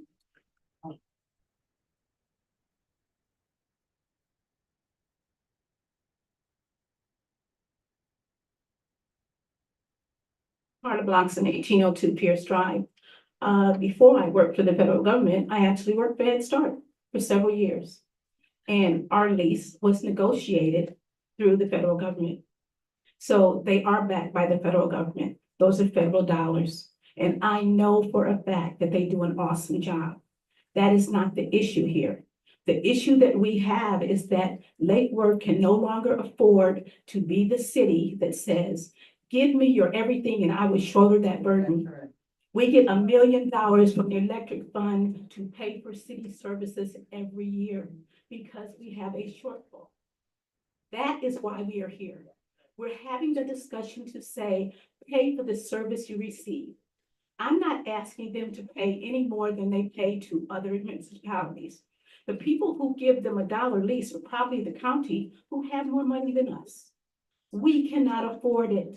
I'm not saying that you don't do a good job.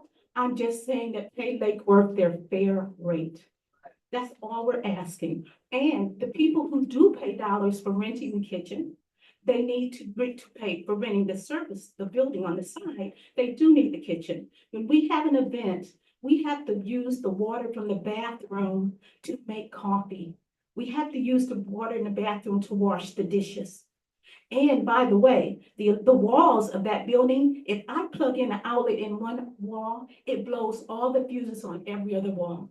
So when we talk about the repairs that need to be made, I hope that you guys have done a thorough job and looked at everything that we need done for that building. But we aren't trying to throw Head Start out. We're trying to make sure that the city gets paid a fair rate. That's all. Thank you. Thank you. Madam Clerk, do you have any comments on this issue? I do not, Madam Mayor. Thank you. So, Ms. May, I see lights on all over the place. No. I just really care. Sorry. Thank you. So I swore I would never want to hear the word Head Start again. Yeah. And I agree with Dr. Serrano. What's in the past is in the past. But I agree with all of the people who spoke. We are the city of Lake Worth Beach, and at the end of the day, that building is the public building. We have to be good stewards. I do know there's a large frustration with people who rent and they want to use the kitchen. I've heard it for the last couple of years. We have to fix that. But I also believe that we need to protect the children and their food, whatever's in the kitchen for Head Start, because you don't want to have just anyone having access. So we got to work through all that. Grab this purchase, I said with locks. So I have asked multiple times, how many of the children that are at the Head Start program through Lutheran Services at Osborne Community Center are in Lake Worth Beach? If you live in Lake Worth. Actually live here, still haven't gotten an answer. So there's transparency there. Because when we talk about a city building, we want kids to have access. But you know, I heard this young woman who took time out of her night when she's got babies at home to come up here and praise. I wish that I had 15 more of my residents here praising. Because I feel that we need to be making sure that our kids in this city, in this district, are the ones who are being serviced by anyone who's in that building, that they should have priority access. And I do know that it's a non-for-profit. Non-for-profit doesn't mean that people don't get paid. That's how they have CFOs and that's how they keep staff. So I'm thankful to Mr. Brown for working on a lease negotiation. I'm thankful to staff. I'm thankful to legal. I don't love the number because that's still pennies on the dollar when I know that this is a funded program through the federal government. I want this program to thrive, but I don't want people driving from unincorporated and Lantana and Green Acres at the cost of our residents and if I've got another 16 residents who would love to be in the program, but they're on the back of the line because Lantana or other surrounding cities have their children in the program, that's not equitable to our residents. So we have a lot of families in that community, in the Osborne community, who are on foot, who walk. And I see them walking their kids to For the Children. I see them walking their kids to Barton Elementary. So I really would like that information on how many children. It could be last name. I mean, we just need to know how many kids are before the contract comes forward. How many kids, because I want to be able to brag on that. I want to say Lutheran services, you know, so many kids and 64% are in Lake Worth Beach. You know, that's something I want to know and I want to be able to brag on, right? Because we do go to the high school graduations. We all support our youth and the future of the youth of the city. So to me, I just want to make sure that we're being equitable, we're being fair to the residents, that we try to work out something with the kitchen. And, you know, Ms. Reed is right. This city needs to recoup our money. We do need to charge to use the Osborne Community Center. We do need to charge a cleaning fee because it's staff that has to go in there now. We're getting rid of our janitorial service soon and bringing it in-house, which means if there's an event there on a Friday, Saturday, or Sunday, staff has got to go in and mop the floors and empty the garbage and disinfect the bathrooms and do all that. So I just think that we need to be able to make this a collaborative agreement. I'm thankful for the progress that's happened. $2,000 is still pretty cheap. You can't even rent 900 square feet for that right now, but it's if that's what's equitable and staff feels that that's a good value. But I do think that if we could look at a slightly higher increase, because that doesn't even cover the cost of living increase, $100. So, and again, the breakdown, like the mayor brought up, of the maintenance, who's paying the insurance, who's paying the light bill, the water bill, the landscapers, all of that. I just want to be able to Common area. I mean, just transparent to everybody. So when we sign this and we agree, we're all in a good place, that the residents support Lutheran services, the staff, that we're all in a good agreement. And I think this is a great conversation. Yeah, when I do a commercial lease, I mean, there's, you know, there's the rent. And then there's a what you share, so I want to see that. Mr. McBoy?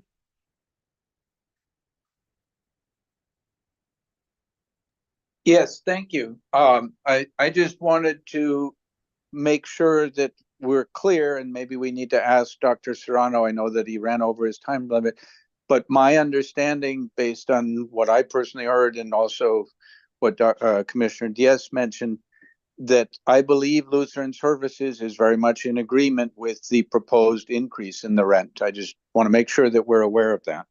That was said, yeah. Thank you. But I do want to look at the lease because it's really just not the rent. Mr. Diaz, I'm on, Mr. Brown. Mr. Brown. Light on? He did, don't hide your light under a bushel, Mr. Brown. Move it back so you can see it. That's easy, thank you. Yeah, kind of going off what Commissioner Boyd just said. Obviously, Dr. Serrano and I have spoken leading up to this discussion. And we're in draft format right now as far as putting together the lease agreement. But again, the whole point was to bring this forward to let you know that we've spoken. We've kind of agreed on the cost, and we've kind of based it on what they're doing in another city as well. And we'll continue. We'll get something together to bring back to everyone. Okay, I had a question. You know, we were talking about $2,000, was that's what they kept. How do the facilities in Belgrade, in terms of square footage or what's available, compare to what we have here? Is it I believe it was a Okie. Oh, but whatever city. I mean, But again, basically the city, we own the building, we're in charge of basically all of the newer 15,000, like the stuff like roof, AC, stuff like that, the larger systems. right, The city is still responsible for doing that. And, they basically take care of a lot of their maintenance, like the day-to-day stuff. so do they clean their own space that they rent, the separate space that they rent? Yeah, so they're on the north side of that building. Right, And I think that was another thing so everyone's clear, it's kind of gotten confused because we talked about not just their space, but the other portion, the remainder of the building and leasing that out for events. This is all separate Right, from what right. Head Start is doing. Right. So just so no one's confused that we're talking about the kitchen and leasing spaces and renting stuff for events and all that. That is not space we're currently talking.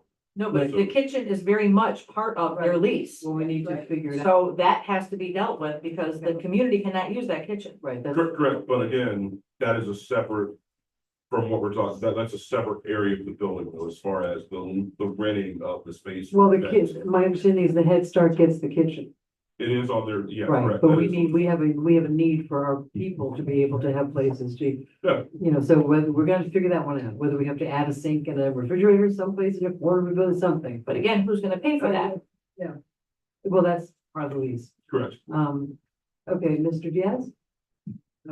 Jamie covered a lot of it. Thanks for, because a lot of my understanding, and we don't have it in front of us right now, but what's being worked on, a lot of that draft is substantially similar to what is previously in terms of maintenance, right? Anything that's below 15,000, they cover the maintenance, which they have, my understanding, been doing a pretty good job of doing, and obviously the major stuff beyond that we take on. So a lot of that stays the same, and the 2,000 is basically because it's on par with other city venues that they rented from. So I certainly hear the need, the comments on and the need on people need to pay rent for sure. I think we should, as a city, when we run the city, as you often hear the comment, we need to run the city as a business. Well, that's true, but we probably need to run it as a nonprofit business, right? Our main mission is not to get profit as much as possible from every potential client or tenant that we have. Our main mission is to, what's the best use of our properties? And I think we have something pretty good here. But I am in agreement that a dollar is, that works for the county because they take all our ad valorem money, but it doesn't really work for us. And the 2,000 a month hopefully would equate to us being able to provide better service. And I certainly hear the comments on the kitchen. I think we can find an amicable resolution to that. That's probably just like an outside policy change. There's got to be some middle ground on that. Same for the cleaning. I mean, when we did the Pete Seeger birthday, everyone chipped in and we were all sweeping up dead lizards and stuff because quite frankly, the room wasn't clean. We were setting up. So there's definitely room for improvement on all that. And I hope we continue that conversation and commit ourselves to the policy changes needed to address those.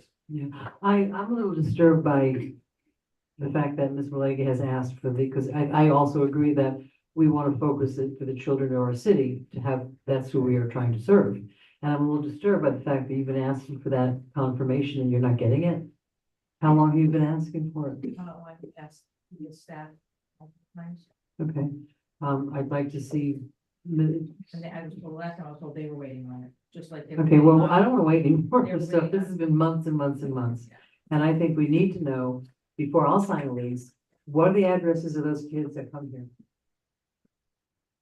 Ms. McBoy, I see your hands up. Thank you. I appreciate you recognizing. I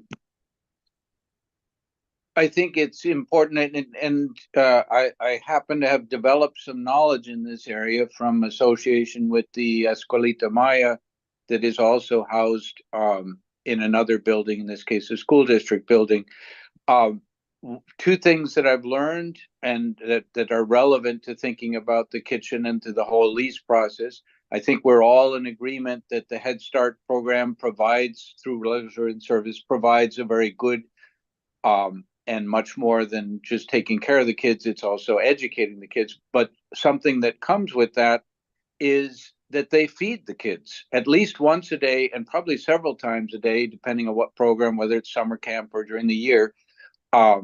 And the other side that I've learned is that the requirements on that, both federal and state and county, are enormously strict, and there are unannounced inspections. And if you don't have plugs in the outlets, or if you don't have the temperature refrigerator this way, or if you don't have counters wiped down just that way, you will not be allowed to continue the program. You'll get shut down. So as we think about the lease and the kitchen and shared use and so on, I think we need some people who have the expertise, whether it's Lucent Services or somebody else who brings that expertise, to make sure that we aren't deciding on something that we don't know the full implications of. Thank you. Thank you. Okay, so, I am very disappointed that you've not gotten that list. So where do we go from here?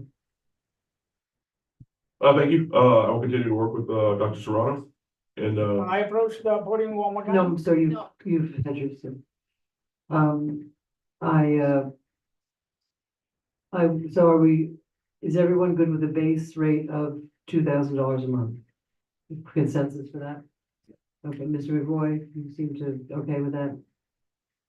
Yes, sorry, I try to keep my microphone muted, so Thank it's you. I sometimes. appreciate it. Yes. We appreciate it. So, okay, so consensus for the flat, the base rate of $2,000, but I do want to, I mean, I do commercial leases and it's more than that. So I want to see what I'd like to, look at it. and like I said, we'll look at the lease terms and everything, but I will say that, they're, one of their operations managers, Jean Rozier, like we have a pretty good working relationship when, we deal with maintenance issues and stuff in the building. He called, he answers every single time I call, I answer every time he calls me, so we've got a pretty good working relationship with them, as we deal with maintenance issues and stuff, so. Yeah, we will continue to work on the lease agreement. Okay, I will reiterate that I will not sign a lease until I get a list of what children are there and what they do. Ms. May? Question just for reference. Yep. What would market rate rent be on that building? That is a good question because we are not talking about like mixed use or a commercial, like an actual storefront, or a business in that sense, like retail. So we would have to actually look at this type of space, this kind of building, that location, see what that would actually entail. So if I wanted to rent it for a party, what would be my rate? Now that's different because that's Different part of the not, building. that's then, Right? part And I of just our, want to know. yeah, that's part of our leisure services. You would actually we'd have to pull the fee schedule. So I'm not sure what the exact rate is off the top of my head, but there is a rate if you want to lease out that space and the duration and everything else, but that's part of our fee schedule. Okay. For rent space. Okay. I Which is guess, different. and I don't have a problem with the 2,000 if that's what everybody's agreed on. I just, for my own head, I'd like to know what percent of market rate is that? Okay. And, I'm sorry, could you speak into your mic, Commissioner? Thank you. I apologize, thank you. And then my other question is, when we talk about the rent, does that include the utilities? No, So that's just straight rent? Right. Okay, base rent. okay, thank you. Thank you. All right, so I think staff has direction. We do. Thank you very much. But if that wasn't here, I'm not doing it. Okay, thank you very much. Well, we gotta figure that out. A lot. All right. I recommended that. I recommended a lot. Mr. Cunningham's been looking for that for a long time. I know, I do not forget, Mr. Cunningham, I do not forget. Okay, so next up is, Oh, I'm sorry, you're back up. I did have a question. Yes. Given that, this was on unfinished business, yeah, I know we did already have a comment from Dr. Serrano. yeah. But given that we're having the conversation about his program, would it be possible to have him, I know he did have one other thing he wanted to speak about. Okay. I'm just asking if that's okay If with you you too. like. Yeah, I would like to hear, I mean, I know you have something else, but.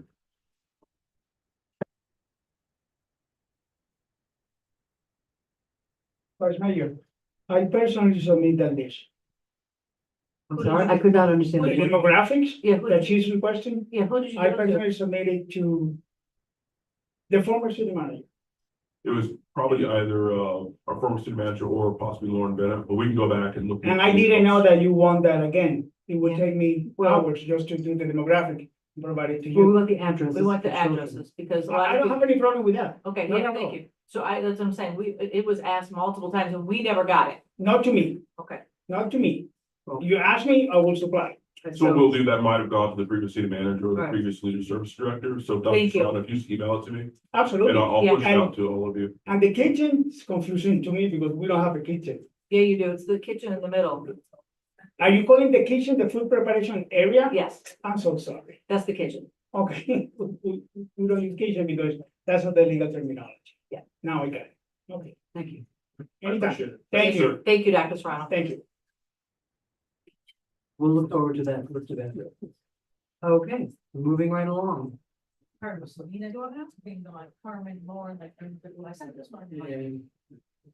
little bit of that. A email. little bit of that. Okay, next up, discussion regarding options related to a residency required for the city manager.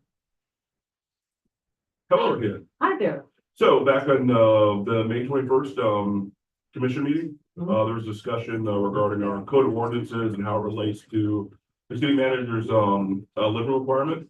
You guys have requested that we bring back some options. At that point in time, we did mention that, out of the 39 municipalities in the county, you've got 4, Belle Lake, Palm Beach Gardens, Riviera Beach, and then West Palm Beach that require, the city manager to live within the limits. The city clerk, did provide these additional 4, listed here: Lake Park, North Palm Beach, South Palm, and Tequesta, that have, not that they need to live in the, limits, but they have a case-by-case basis for Lake Park. The requirements waived for North Palm Beach. It allows them to waive it depending on, I guess, the candidate. South Palm Beach requires just residency within the Palm Beach County itself. And then Tequesta requires like a 25-mile radius within their village. So just kind of bringing some options forward and seeing how some of the other cities do it. Yeah. And being that it's not something, it is an antiquated thing. So again, we wanted to bring this back and see what the temperature was or what you guys felt as far as possibly modifying that ordinance. And if we come to a decision, we can bring that back for a first and second reading. So that's already taken care of what you guys decide to push out. How far is Parchman from Lake Worth Beach? I don't live there. I don't know. Oh, there is. All right, Mr. Diaz wants to start the conversation. He doesn't want the job. Mr. Diaz. Yeah, go I ahead. just have a question because I didn't see it. Did any of the others, because we had talked about, if there is any kind of requirement, because I agree, we really like shoot ourselves in the foot by not having such a strict requirement. I like seeing the waiver idea and handling it by case, but did anybody address, we had discussed like having, kind of like a response time requirement, like you can't live more than an hour away, because I think like police chiefs have that sort of thing, because if something happens, like I don't know, somebody taps into our sewer main, you gotta be available to That'll never show up happen. very quickly. It would never happen. I'm going to pass it to Madam Clerk because she did all the research on this, but I will say that our current utility director, Sam Hetty, he does live up in Port St. Lucie or Port Pierce. I believe it's Port St. Lucie. And we did just have the force main break right over in Florida Mango, and there was no issue with him getting here and spending all his time here. So, yeah. But Madam Clerk, did you encounter any of that when you were doing your research on this? That a time like living within an hour? Or like able to respond to. No, Okay. All right, I'm just curious. no. So it's only, What? what City Manager Brown said. The 4 cities that have Right. sort of, not really, but sort of, out of the 39. Well, we do, so. Okay. Thank you. Oh, Ms. Malega. Thank you. Again, I'm super excited that this came back. I tried to bring this up when we hired a city manager last time and we didn't have any movement. I think that 25 miles is a little far to be, I mean, 25 miles could equate to 45 minutes to an hour and 30 minutes in Florida traffic. I love that we're talking about this. I don't know what's gonna come of it. I don't know how big I brought it before, our servicing area for the electric utility, could they live within that parameter, which still keeps them close, but I don't think that's. I don't like the case by case, because then it makes me feel like then we could be. I'm uncomfortable with that as Yeah. well, because okay, we like him, we like her, we like him. Do we give this person the 20, do we like him enough to give him a It waiver? doesn't seem equitable on that case by case for me, so that I don't love. I do like the response time, must be able to respond to an emergency in the city within an hour, 45 Palm Beach minutes. County. Well, Palm Beach County It's could big. honestly It's be big. Belle Glade, I mean, that's Yeah, far. right. Pahokee, Loxahatchee, West I mean, Boca. South Boca, that's not 25 miles, I don't know what that radius is. I like the radius, the requirements of the radius. I don't like the whole, Radiance or time, either one. yeah, I don't like the Palm Beach County, that's way too big of a I gap agree, for I me. agree. Ms. May? I was thinking about it too, because I was thinking Palm Beach County and then I was thinking about how far you can get west. And if you live right over the border in Broward County, really that's actually closer than if you went way out west. So I think we should look at either it doesn't even need to necessarily be a radius either. It could be a north, south, east, west, it doesn't have to be a perfect circle. Right, I mean, they could go live in a boat, I suppose. But I also think that even though no one else has it, I don't think there's anything wrong with having a time requirement, but although you said, depending on what's happening, it could take 2 hours, I teach on 45th, some days it takes an hour to get home, some days it takes 15 minutes. So that's a little sketchy too. So we'd have to come up with something that would be solid and equitable and understandable and clear and concise. Like 20 minutes or 20 miles north, south, or west, that would be it, couldn't go east. And I Madam think, Mayor, I see That is Mr. the McCoy's hand radius. up, That and is we're the not there radius. yet. I'll call him in just a second. Thank you. Madam Mayor, Yes, ma'am? just for some information, Parkland's 24 miles from here and West Boca's 20 miles. Yeah. Which could take you 2 hours to get to. Okay, and the part of the reasoning behind the original requirement was to have it was the concept of someone living in the community, feeling the community, shopping at the stores that people go to, that sort of thing. And it's used to be the city attorney had to do it too. I hate to remember it. But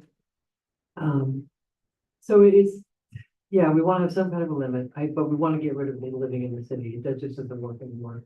Mr. Brown I'm going to ask Mr. Brown to speak before you do, Mr. McCoy. He might have some brilliant insight. Really? Yeah, we can hopefully, it's eternal. Yeah, so when you look at sort of locations that have that requirement of living within the city, I think we also, when you guys are deciding this, keep in mind the actual size of our city and the type of housing that is available. Because when you look at like a West Palm Beach, which is very large, really 7 square miles, you have a lot of options as far as what type of where you want to live, what you want, a townhouse, you want a condo, you want an actual city, but they have a lot of different housing options, which we don't have. We don't have. We don't have a lot of, and when you're looking at the current economy Mhm. and the current market, when it comes to, well, for the most part, renting is often more Awful. expensive than actually a mortgage payment, Right. if you have the down payment now to even put down on an actual single family home. So I think the economy mixed with our current housing stock and just what's happening in the rental market, we don't have a lot of options in the city versus like a lot of these larger areas. So if you guys can just keep in mind the actual size of our city and what we have available when you're kind of. I think we have consensus to waive that. Yeah, we're just trying to figure out what, yeah. Mr. McBoy? Mr. McBoy, Can't hear you. you need to unmute yourself. I say Yes, thank you. I think I've been unmuted. Let's try to go with McVoy instead of McCoy, and you're welcome to use doctor as is appropriate, but that's up to you. Feeling, my feeling on this is that the issue of how long it takes somebody to get to the city is pretty close to irrelevant to things, because most city managers wind up spending a lot of time here. I think if you were to check with in the office, they're here a lot, and the issue of how long it takes them to get here, there's not going to be an emergency situation that often where they've got to get here in a big hurry where they're not already here. And as it was pointed out, that with a major emergency, a $10 million one, we didn't have a problem with Mr. Hetty getting here. I believe that the substantial concern of the in-city requirement is what the mayor mentioned, that it is different to try to make decisions and guide the processes of a city when you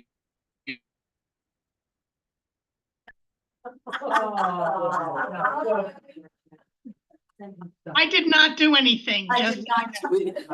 Well, he'll come, but he can sign back on. I'm sure the clerk, yeah, keep an eye on when he tries to sign back on. Miss May. I think what Dr. McVoy was going to say was that the community pride idea, and I think that's almost insulting to a to a city manager to assume that because they didn't live here, that they wouldn't be professional enough to give all of themselves to the city that they're working for. So I'm not gonna go with that idea.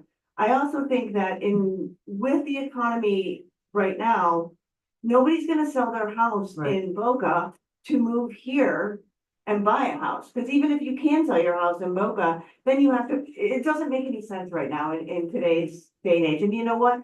Just like we're gonna change this rule now, if it becomes something that we want to go back to in 10 years, we go back to it. But right now, it doesn't make sense. And if we want to recruit the best of the best to manage our city, we really need to think about putting ourselves in a position to be able to hire the best of the best and take out all the roadblocks that would get in the way of that. I mean, I don't know who the assistant city manager of Del Rey is, but maybe they're awesome.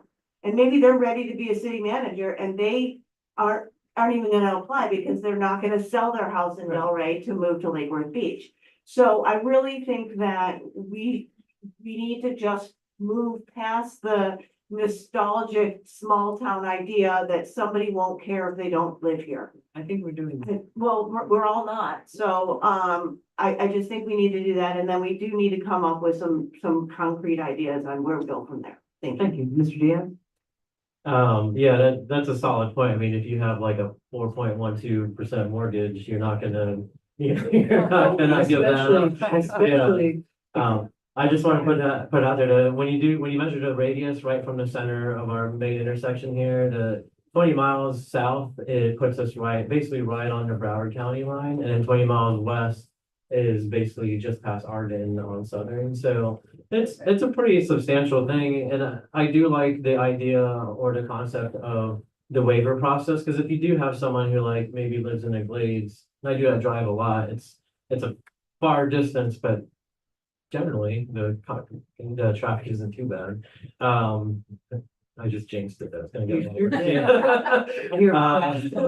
now on if somebody is really stellar and they want to apply, like we should have a process to consider. And I definitely hear the thoughts about like you also don't want to, you want to be careful on how you word it. You don't want to put out any notion of like favoritism or anything like that. But a waiver process, I think, is pretty fair, because if somebody's just beyond and they're a really exceptional candidate, I mean, maybe in the rubric, maybe that's a thing, that's a column that you kind of take note of. Maybe we could do this as a thought,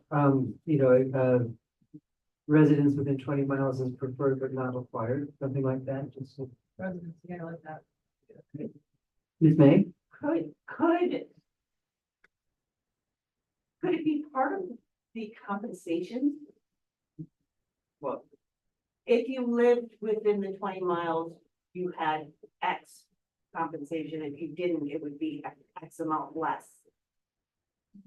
I don't know, I'm just, That was just an idea. throwing out there. Yeah. I don't know.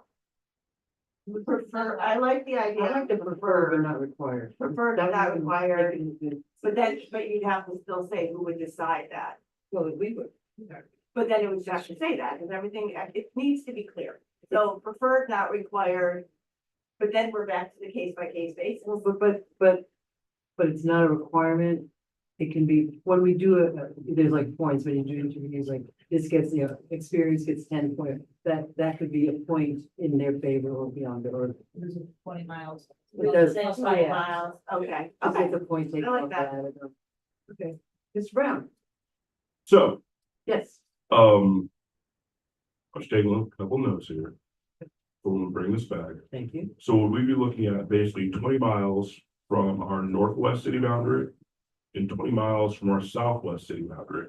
Since we're obviously on the ocean, that would cover basically all of our radius, 20 miles to the north, to the south. And then having that be preferred but not required. Correct. And Would everyone be okay with that language if we got it? Because it would be nice to actually specify instead of, because you obviously picked right here, between Lake and Lucerne, and Dixie, Right. which is like the heart of the city, but if we want to say within 20 miles of the city. Okay, yeah, We probably want to do our corner. That gives us a couple corners, extra so that miles. kind of give us a complete Okay, radius. yeah. So is that language okay? That sounds good to me. So we'll do it at a future meeting, we'll bring that back, and it'll actually be 2 readings because it's an ordinance, it can be modified. Because you're seeing a lot of job advertisements, Spanish, a bonus, but not, something like that. Okay, No, I love it. so are we clear? I guess we're clear. Mr. Ford did not come back. His phone died, Madam Mayor. Oh, we need to plug it in. I believe that deals, I think that's the end of our regular scheduled broadcast. And now we're gonna go to public comment.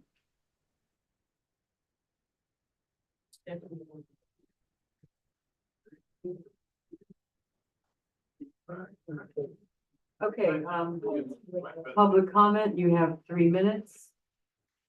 I'm gonna call your name and then I'm gonna call the next person to get up. And I see Gail has left. But she wanted to speak. Ramsey's still here. So, starting with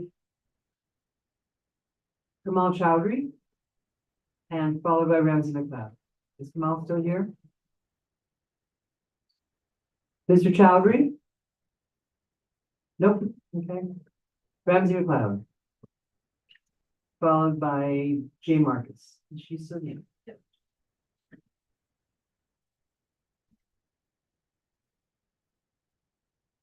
Nope, she's got a speech written for her.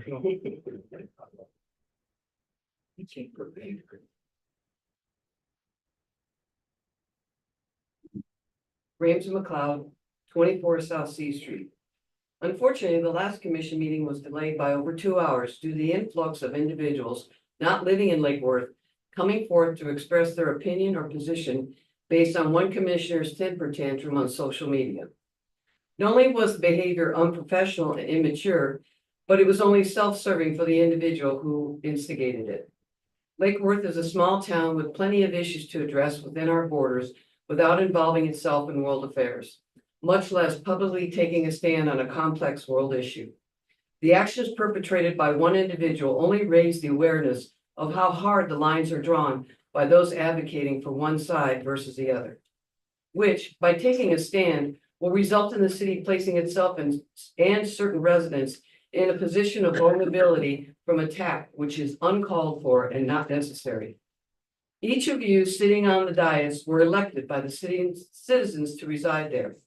Except for the mayor, you're each assigned to a district that has geographical boundaries. The citizens expect you to focus on your attention and efforts on what is occurring in your assigned areas. Each commission meeting, you are given the opportunity to let all residents know how things are going and what is going on in your area.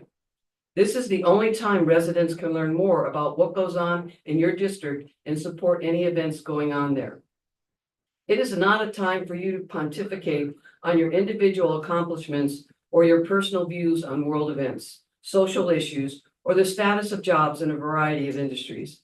It is, however, a time for you to advise what you have done to bring residents together. What are the concerns being expressed in the neighborhood association meetings in your district? When is the next neighborhood cleanup, social event, or other things? Your role is to be the voice of a collective group of residents that reside in your district. Unfortunately, some of you on the dais have been lax in fulfilling the duties and expectations of the residents who live in your district. You consistently update us only on the meetings you've attended because you represent the city in that board, committee, or agency. Very little of what you have been sharing relates to the citizens of our city, much less your specific district. Therefore, I am requesting that you get back to doing the job you were elected to do and refrain from acting like you are a delegate to the United Nations. Thank you. Up next, Jay Marcus, followed by Jamal Alaid. I hope I did not put your name. Alian, thank you.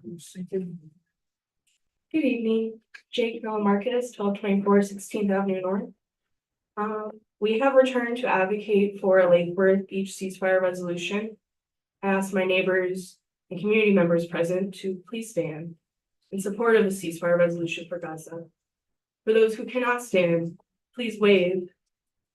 As we know, ceasefire resolutions for Gaza assist with raising awareness of the ongoing genocide in Gaza. Our directives from local and state governments encouraging the federal government to cease sending military aid to Israel, send humanitarian aid, call for permanent ceasefire, and acknowledge the lives lost due to the ongoing genocide and occupation. We plan to return to City Hall until our demands are heard. And thank you. Thank you. No, we please refrain from that. Up next, Jamal Alian, I'm sorry. Alian? Alian. Hi, come on up. Followed by Khalid Alian. Good evening, you guys. I'm Jamal Alian. I reside at 217 Second Way. I'm Where? also here- What town? West Palm Beach?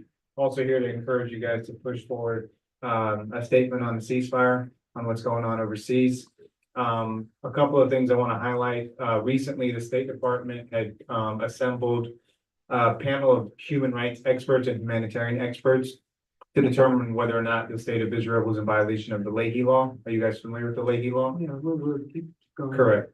And these experts put together the evidence that they found, and it overwhelmingly showed that Israel was in fact in violation of humanitarian law, which would then subject the United States to prohibit any military funding to a foreign nation in violation of that law.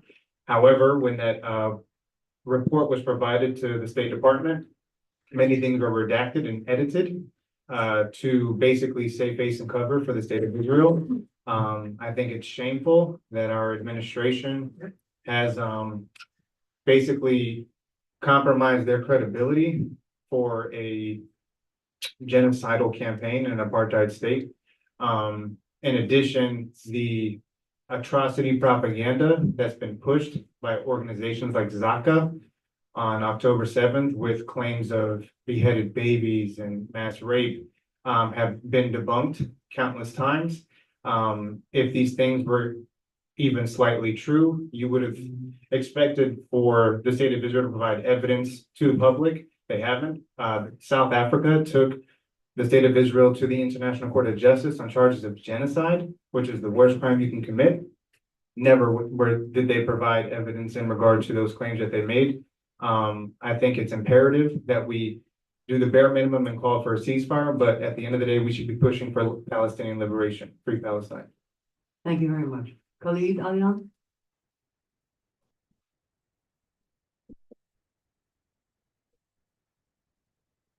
Yeah, good evening, guys. How you doing? My name is Khalid Alayan at 240 Las Palmas, Royal Palm Beach. What, I'm sorry, West Palm Beach? Royal Palm. Thank you. Royal Palm Beach. I'm a Palestinian, born in Palestine. I cannot go back to live in Palestine. Unfortunately, I was migrated here 44 years ago, and Palm Beach County was my resident. I contribute to Palm Beach County just like everybody else. We all immigrant. We all came from somewhere. Some of us more, 20, 30 years more than us, but we all immigrant. And I was very, very pleased to hear you guys saying that you are advocate for human right, human justice, and discrimination, no discrimination, regardless your faith, your religion, your ethnic, whatever, which is very good. But in the same time, I was still surprised why we have to come back again and ask for ceasefire resolution where it's obvious every one of you saw the massacre that what you call the state of Israel committed every day against my people. And my people send me here. I have 30, they told me, go and speak, and everyone we go. They spoke to the governor, senator, congressman, city management, everywhere that we go, that my family, I lost 37 of my family. They asked me, please do what you can, because our voice cannot be heard. Where generous is they allowed to practice and report to us, but when it comes to Israel, there is no foreign journalists can go there and report. They ban everyone. If you call yourself a democratic country, the only democratic country in the Middle East, this is crap, why don't you allow the journalists to go and investigate? So it's really hard, I don't know how to describe it. I'm sure you guys, all of you are aware of the situation. I know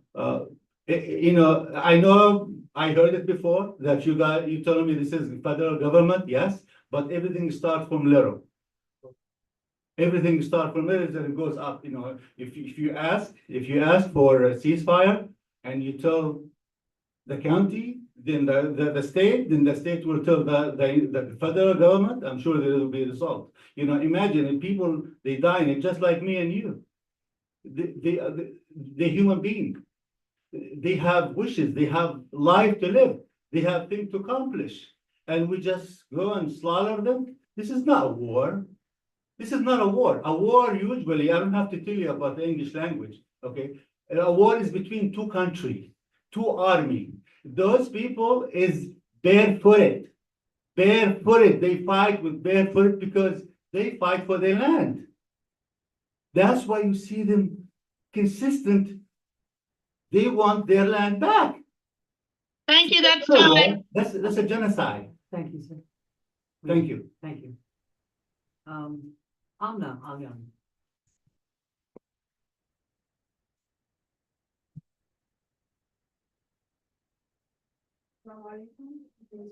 On you all. Thank you. I have some prepared remarks, but I'm just gonna start by saying. Name and address for the record, please. Some of them. Your name and address first. Oh, please, ma'am. okay. I'm not Leanne. 214 Las Palmas, Royal Palm Beach, Florida.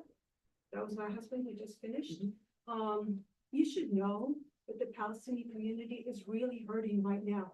Our people are being genocided. And we are prepared to go everywhere and talk to everybody because we want this genocide to stop. So please understand, we're going to go everywhere. And we don't want to hear things like, this is an international problem. No, this is a humanitarian problem.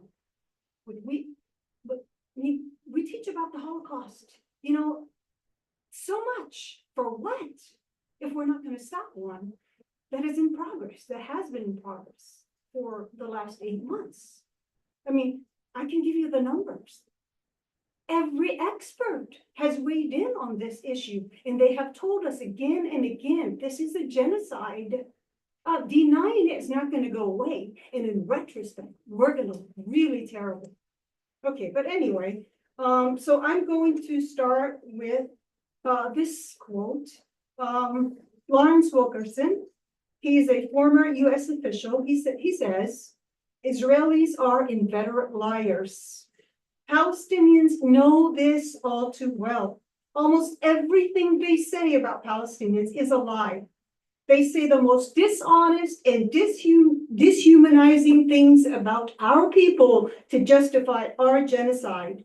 Israelis and pro-Israelis are gaslighting everybody who disagrees or opposes this genocide. They are turning every critic into an anti-Semite with the help of our elected officials, unfortunately, who are conflating criticism with anti-Semitism.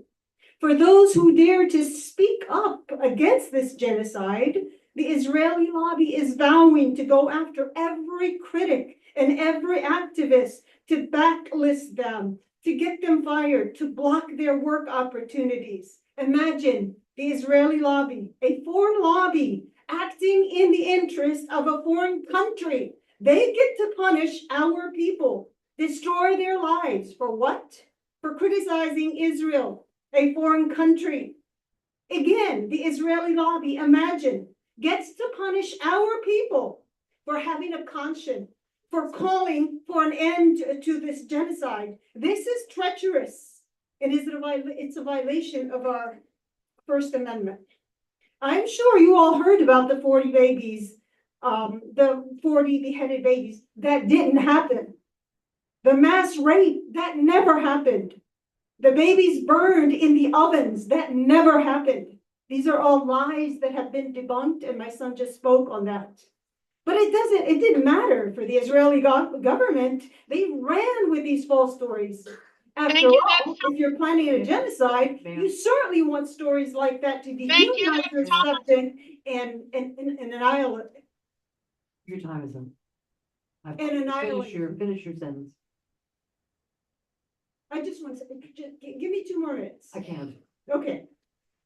So again, they ran with these stories to dehumanize our people. Thank you, that's time. Violate us. Thank you. Thank you very much. Kevin Sullivan.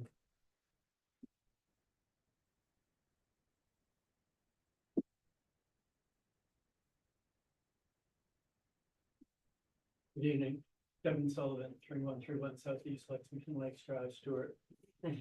On January 31st, Presbyterians called to action, issued a call to action emphasizing the U.S. officials should urgently press Israel to enact an immediate ceasefire and address the ongoing impact of the occupation.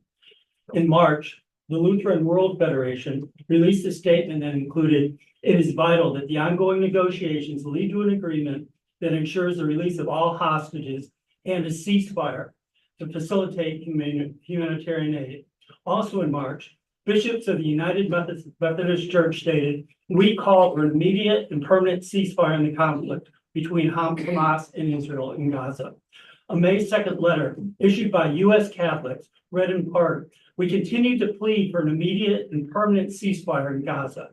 It's noted that 71% of U.S. Catholics support a Gaza ceasefire, echoing the position of Pope Francis and the U.S. Conference of Catholic Bishops.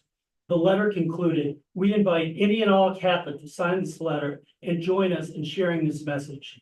During March Holy Week, more than 140 bishops and leaders from churches, denominations, and church-based organizations in the U.S. and around the world sent a letter to President Biden calling for a permanent ceasefire in Gaza. It highlighted the message, "We say enough killing and together demand a comprehensive and permanent ceasefire." And finally, here's a statement from Rabbis for Ceasefire, which as of May the 8th has 335 signatories. "We are rabbis and rabbinical students, and at this moment of great moral reckoning, we are speaking out with one voice. In the face of the terrifying violence in Gaza, we say no. Our Jewish tradition is a tree of life, not death, and its fruits. We ask you to join our cause for a complete ceasefire now. Ceasefire means no more bombings. Ceasefire means no ground war. Ceasefire means all Israeli hostages must be released now. Ceasefire is the only way to prevent more death and destruction. The voice of the Jewish people now more than ever must be clear and united. Never again is now. Never again for anyone. Not in our names, ceasefire now." Opponents of the Lake Worth Beach ceasefire statement have asserted that it would be anti-Semitic, jeopardize the release of hostages, and of course, that local municipalities shouldn't meddle in international politics. I'm sure that these religious leaders, representing over 70 million followers, were confronted with similar claims. They chose to disregard them and embrace instead morality. I ask that the members of this commission, as a matter of conscience, do the same. Thank you. Next up, Asmia, which you always have. I'm having a little trouble reading your. It's okay. Okay, and just under what, okay, so you're claiming confidentiality of your. My Under- address is confidential under the public records exemption law in Florida. You can refer to sections 119.071 of the Florida statute. As well as sections 265.605 and 267.17. Of Florida statute? Yes, ma'am. I'm not gonna read them right now, but I'm gonna assume that I have, okay. So, but your name is? My name is Azmia Rakudo Abu Al Sued, and I am here today because I am part Palestinian. I have family and friends in Palestine in both the West Bank and in Gaza, including my husband. He's currently there. For safety reasons, I won't say where. First, I want to congratulate you ladies and the rest of the council on your awards today, and also on the progressive proclamations that you issued. I understand that comments have been made here tonight that Palestine is not a local issue, but I, as a licensed clinical social worker, can tell you that macro level change begins on a micro level, and that's why I'm here today.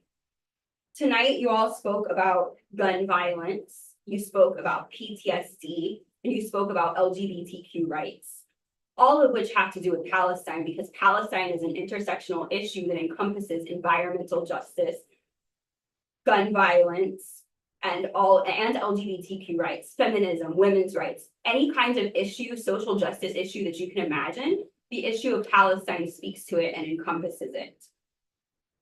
You spoke about PTSD, and I can tell you that my colleagues in Palestine say that there is no such thing as PTSD in Palestine because there's no post-trauma. The trauma is chronic and ongoing, and that is for people that are both in Gaza and in the West Bank. My husband has lived his entire life under occupation. I have a house that my husband built for me to live in after we got married that I have yet to been able to see because it's not safe for me to enter Palestine. It's not safe for me to go see my family. It wasn't safe for me to celebrate my wedding with my family. Can you imagine having a home that you've never been able to see? That's the reality for millions of Palestinians in the United States. There are Palestinians in this community, and that's why this issue is important.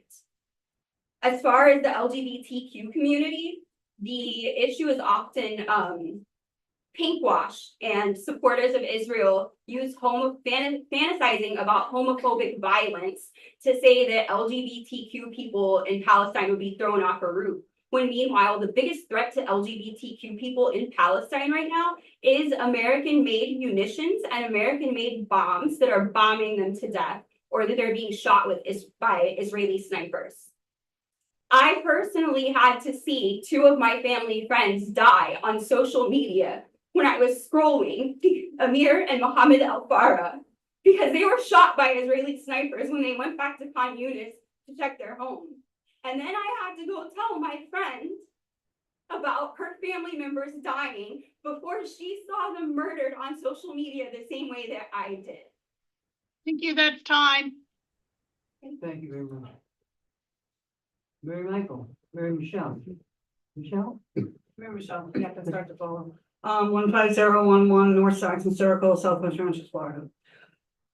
Good evening. It is incredulous to me that 8 months after the systematic genocide in Gaza began, we would still be standing in front of elected officials, pleading for the courage to say no. No, we do not support genocide. No to enabling and funding murder of innocent civilians. No to unequivocal support of a foreign nation. How did we get here? How can a country whose very constitution is founded upon freedom, justice, and equality for all, aid and abet an openly apartheid country who has clearly stated genocidal intent and then ruthlessly carrying out that intent? Politicians of both parties tripping over themselves to send billions of American taxpayer dollars to a country that openly scoffs at and dismisses any attempt to rein in the brutal slaughter that has been publicly acknowledged by President Biden and Vice President Kamala Harris. Indiscriminate bombing of civilian populations, mass executions, mass graves found at 7 hospitals, actual beheading of children, starvation as a weapon of war, torture, targeted murder of healthcare workers, press, UN workers, the list goes on. Rampant violations of the Geneva Convention and the Code of Conduct and Rules of War. All of these atrocities documented by human rights organizations, the ICC, the ICG, and the ICJ, and the UN. For heaven's sakes, just open Instagram. But yet virtually every elected official refuses to so much as criticize Israel. Our lawmakers have gone so far as to pass legislation which would make criticism of Israel illegal. We as American citizens can criticize our own government, but it might soon be illegal to criticize a foreign power.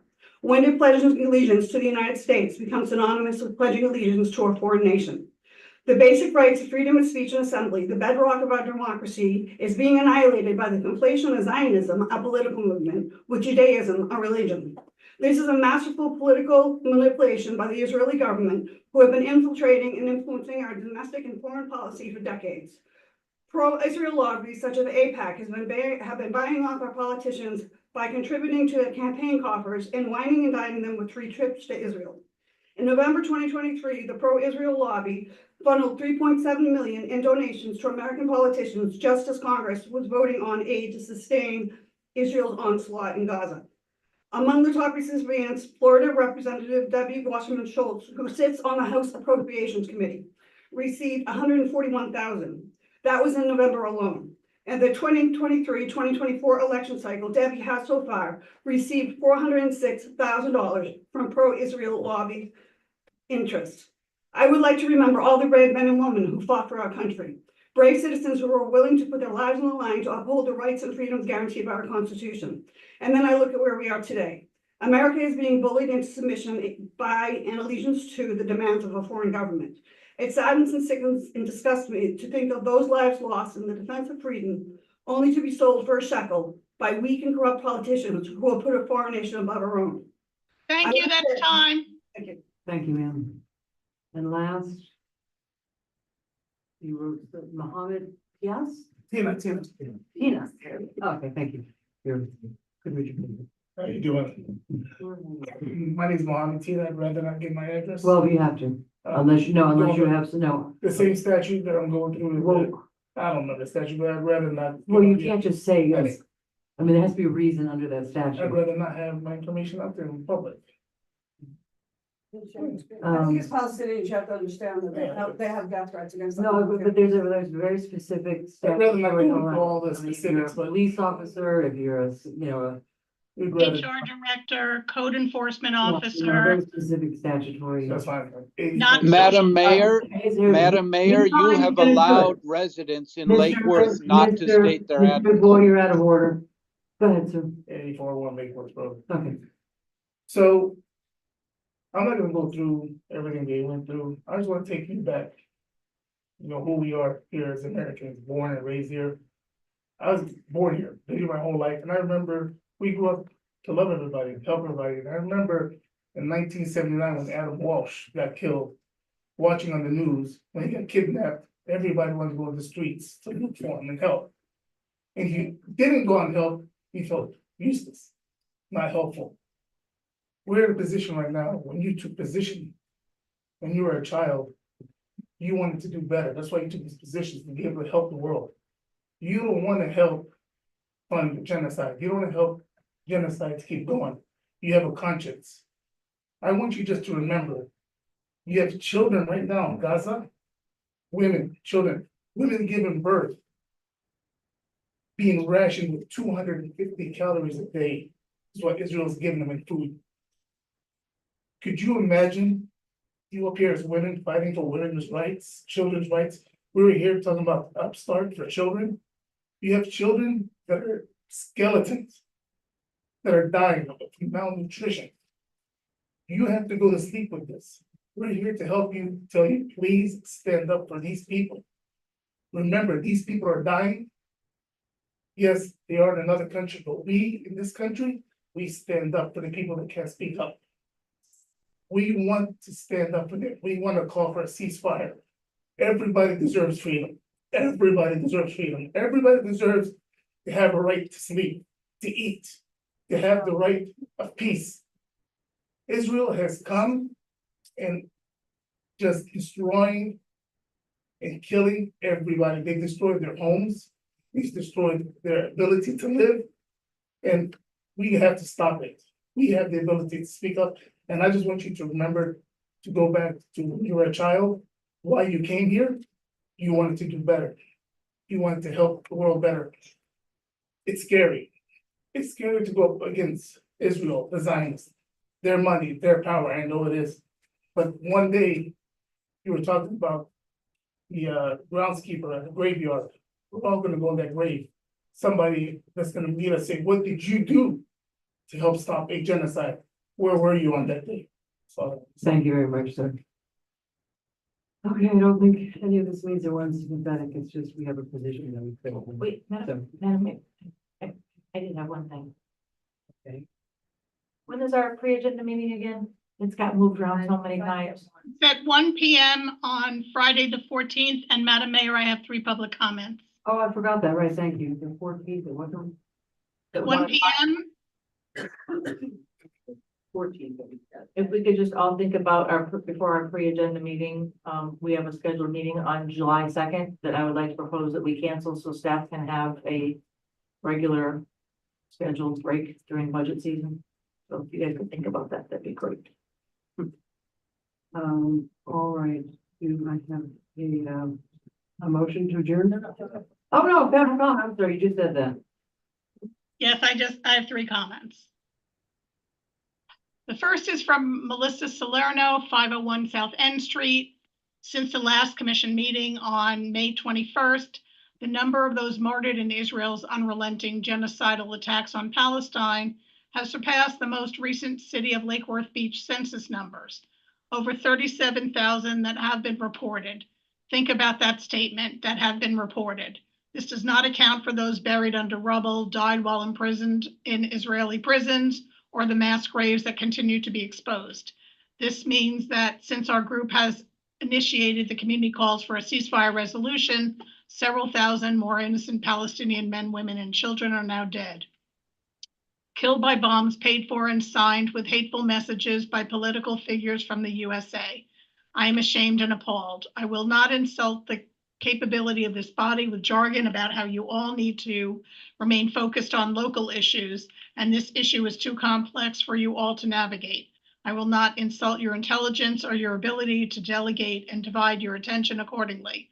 But what I will say is that this issue encompasses the scope of local, domestic, and international concerns, for we have lost our humanity. This is a human catastrophe that demands everyone's attention and bravery to stand, assist, and end the genocide through whatever privilege and power they have. You are all in positions of privilege and power, and I suggest you use it not to retain your power and privilege, but to retain your humanity. The Lake Worth Beach community demands a ceasefire now. Diane Brown, 905 North Lakeside Drive. As a member of the Tree and Landscape Advisory Board, I am fully in support of planting more trees and moving forward with planting in Bryant Park as soon as possible. I support Nest's proposal for where to plant trees and creating tiny forests in our wonderful Bryant Park. Thank you. And the last comment is from Adrian Copeland, North Palm Way. We ask why 2 city commissioners even allowed a proposal from a self-proclaimed anarchist group to be heard. We ask why because the main logo of that little-known group is the very symbol of anarchy embedded upon the crest of the city of Lake Worth Beach. We ask why because the majority of us, we the people, do not agree to such an anti-Israel proposal. In fact, that symbol of anarchy may just as well be a swastika. This is not the first time a member of that group, Kara Jennings, has promoted anti-Israel sentiment. The People's Lake Worth, whose very name could not be more fallacious and whose mission could not be more horrific, you have all been exposed. Do they want peace for Israel? No, rather they seek to eradicate her. In the words of Greta Thunberg, how dare you?